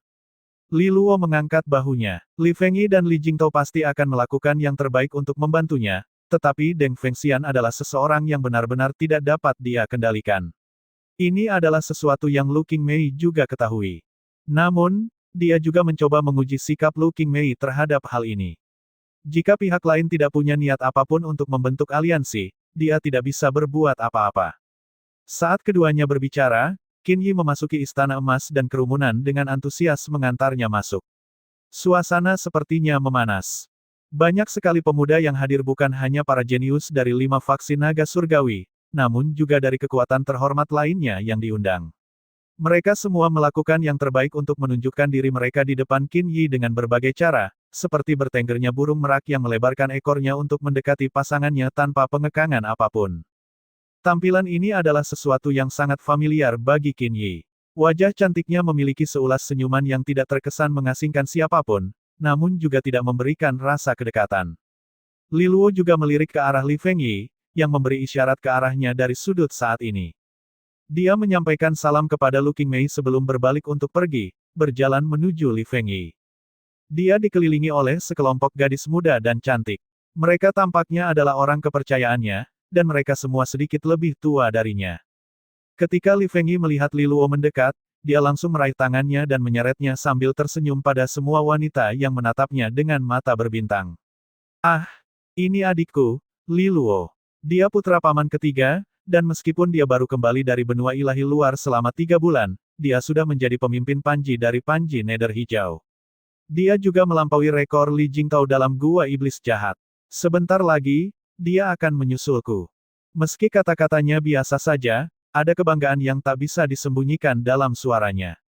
Para wanita di sekitar mereka juga memiliki posisi tinggi di garis keturunan lain dengan kedudukan pribadi yang relatif tinggi juga. Karena itu, mereka memandang Li Luo dengan sedikit rasa ingin tahu, terutama pada wajah tampannya.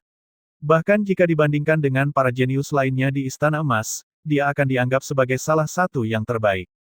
Karena identitas mereka, beberapa dari mereka belum bergabung dengan 20 panji, dan dengan luasnya 5 faksi naga surgawi, ada banyak tempat lain yang bisa mereka tempati.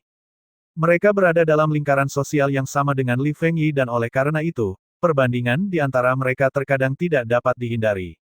Dan sekarang, dia tiba-tiba mengacungkan adik laki-lakinya secara tiba-tiba. Li Luo, kamu terlihat sangat muda. Aku berasumsi kamu belum punya pacar kan? Apakah kakak perempuan ini perlu memperkenalkan seseorang kepadamu? Ada banyak wanita cantik dalam 5 faksi naga surgawi. Jika kamu tertarik, bahkan aku bisa mencukupinya.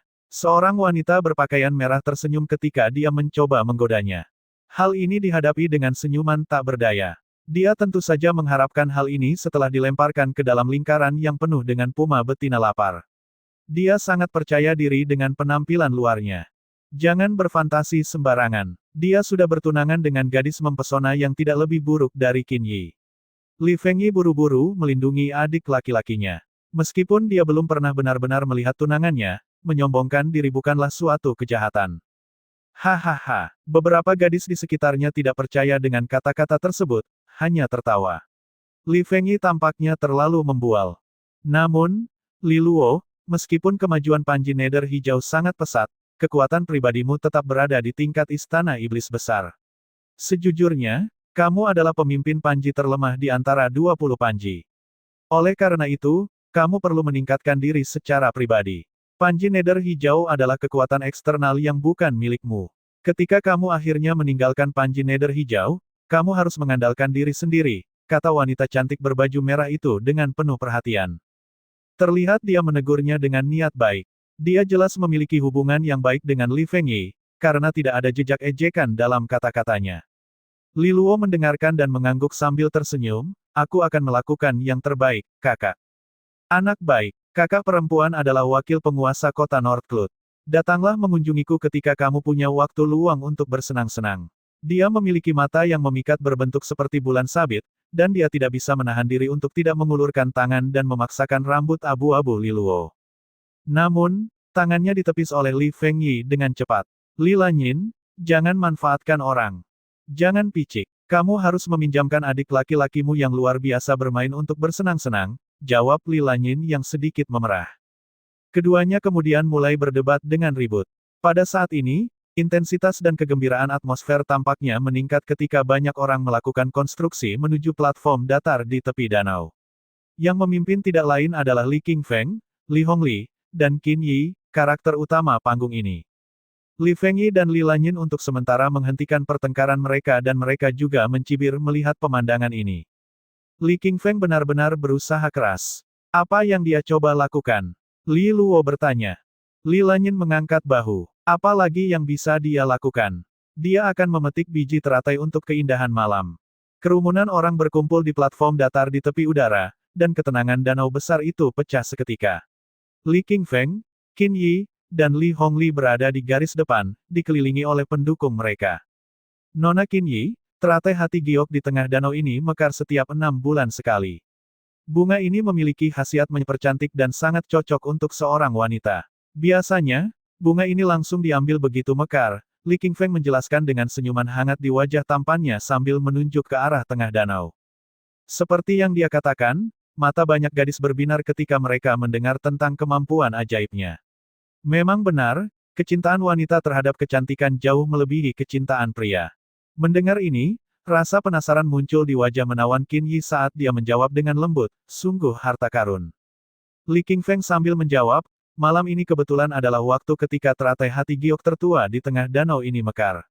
Pasti diketahui bahwa seorang wanita dengan kecantikan sempurna akan datang.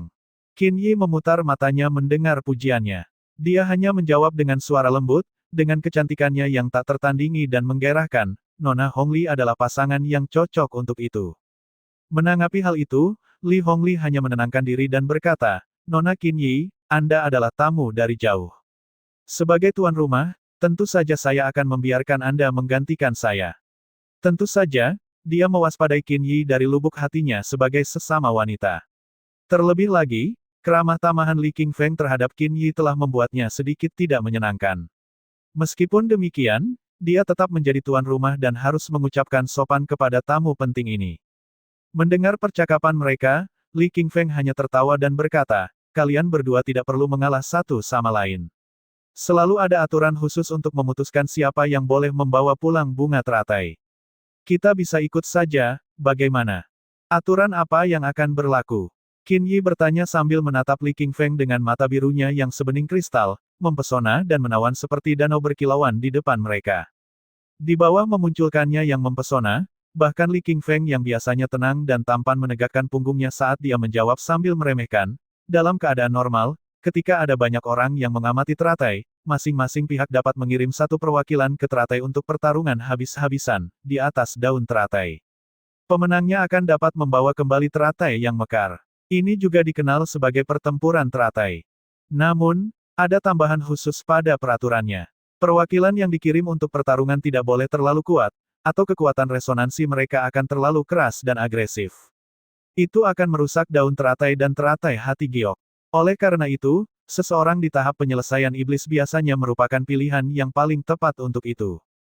Mendengar penjelasannya, Qin Yi ragu sejenak sebelum berkata, ini berarti aku tidak memenuhi syarat untuk itu. Li Qingfeng melambaikan tangannya dan berkata, kamu tidak perlu pergi ke sana sendiri. Kamu dapat mengirim seorang penolong menggantikanmu, aku yakin ada banyak jiwa yang bersedia membantu wanita seperti Nona Qin Yi di antara semua talenta, berkumpul di sini hari ini. Qin Yi memikirkannya sejenak. Dengan suara lembut dan senyuman lembut, dia berkata, karena tuan rumah bersikeras, aku akan dengan senang hati menerima tawaran itu. Pada saat ini, Li Hongli mengamati kerumunan dan memanggil seorang pria.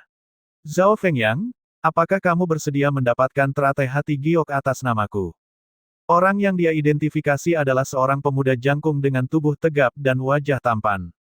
Dia mengenakan jubah putih dan cukup menonjol di antara orang banyak. Pria bernama Zhao Fengyang adalah sub-leader Panji Darah Ungu di bawah pimpinan Li Hongli. Dia cukup berbakat dengan resonansi angin kelas 8, dan dia berada di tahap iblis kaca. Dalam hal kekuatan, Li Hongli adalah satu-satunya orang di atasnya dalam Panji Darah Ungu. Faktanya, dia jauh di atas Zhongling dalam hal bakat dan kekuatan. Zhongling telah mencoba semua yang dia bisa tetapi masih gagal mencapai tahap gelas kaca. Akibatnya, dia menyerah begitu saja dan kemudian langsung bergegas menuju tingkat penyelesaian iblis sebagai gantinya.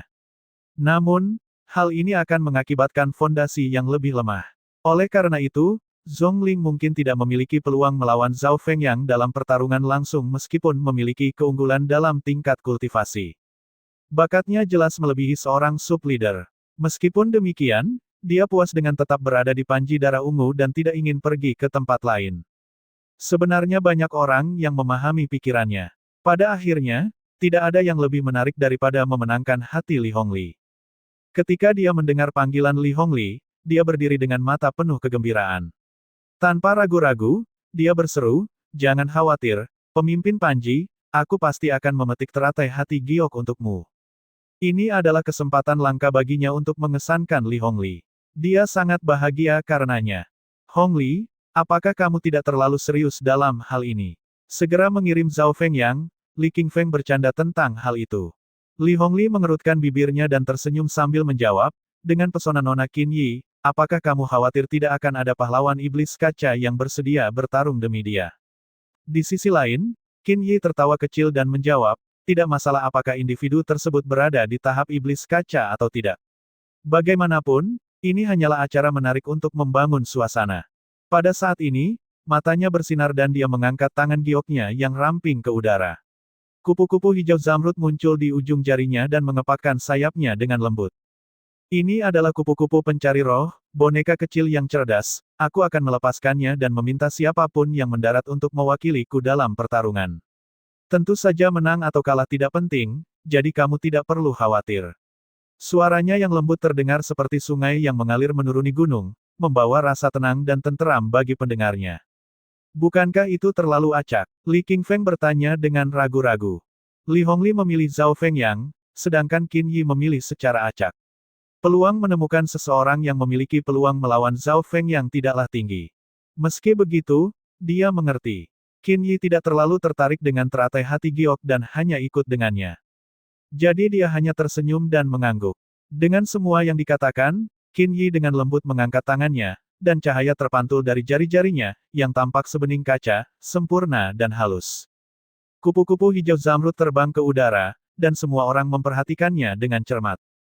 Banyak dari mereka yang matanya menyala-nyala karena berharap kupu-kupu itu akan hinggap di atas mereka. Ini akan memberi mereka kesempatan yang tak ternilai untuk memperjuangkan Qin Yi dan mengklaim teratai. Siapa tahu, mereka bahkan mungkin bisa melihat senyuman wanita cantik itu dan meninggalkan kesan yang baik bagi diri mereka sendiri. Semua orang terus menyaksikan kupu-kupu menari di udara. Lambat laun kupu-kupu itu lelah dan mulai turun. Ia melewati kepala satu demi satu pemuda, dan erangan kekecewaan menyusul setelahnya. Akhirnya mendarat di depan sosok tertentu. Semua orang segera menoleh. Begitu mereka mengenali individu tersebut, mereka terkejut dengan hasilnya. Obrolan meletus di latar belakang. Itu tidak lain adalah pemimpin Panji dari Nether Hijau Panji, Li Luo. Li Qingfeng juga sedikit terkejut dengan pemandangan ini sebelum matanya berkedip. Beberapa dari mereka menatap Li Luo dengan iri. Keberuntungannya agak terlalu bagus untuk dipercaya. Pada saat ini, Qin Yi juga melirik ke seberang dan berhenti sejenak di depan wajah Li Luo.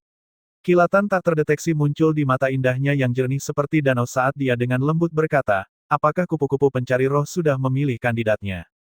Teman, apakah kamu bersedia untuk?" Sebelum dia bisa menyelesaikan kalimatnya, Li Luo sedikit mengernyit pada kupu-kupu yang berhenti di depannya. Dia mengulurkan tangannya tanpa ekspresi dan menepisnya.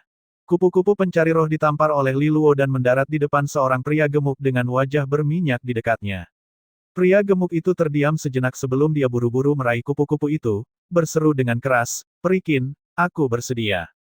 Namun, tidak ada yang memperhatikannya. Semua orang tercengang saat melihat Li Luo. Tidak ada yang mengira dia akan begitu belak-belakan.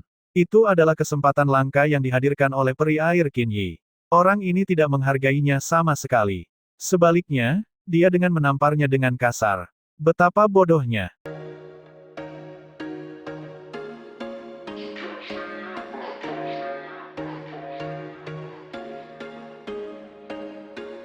There was once a day that I would pray for you. I'd go and misbehave just so you'd notice too. Sneaking looks up and down from across the room.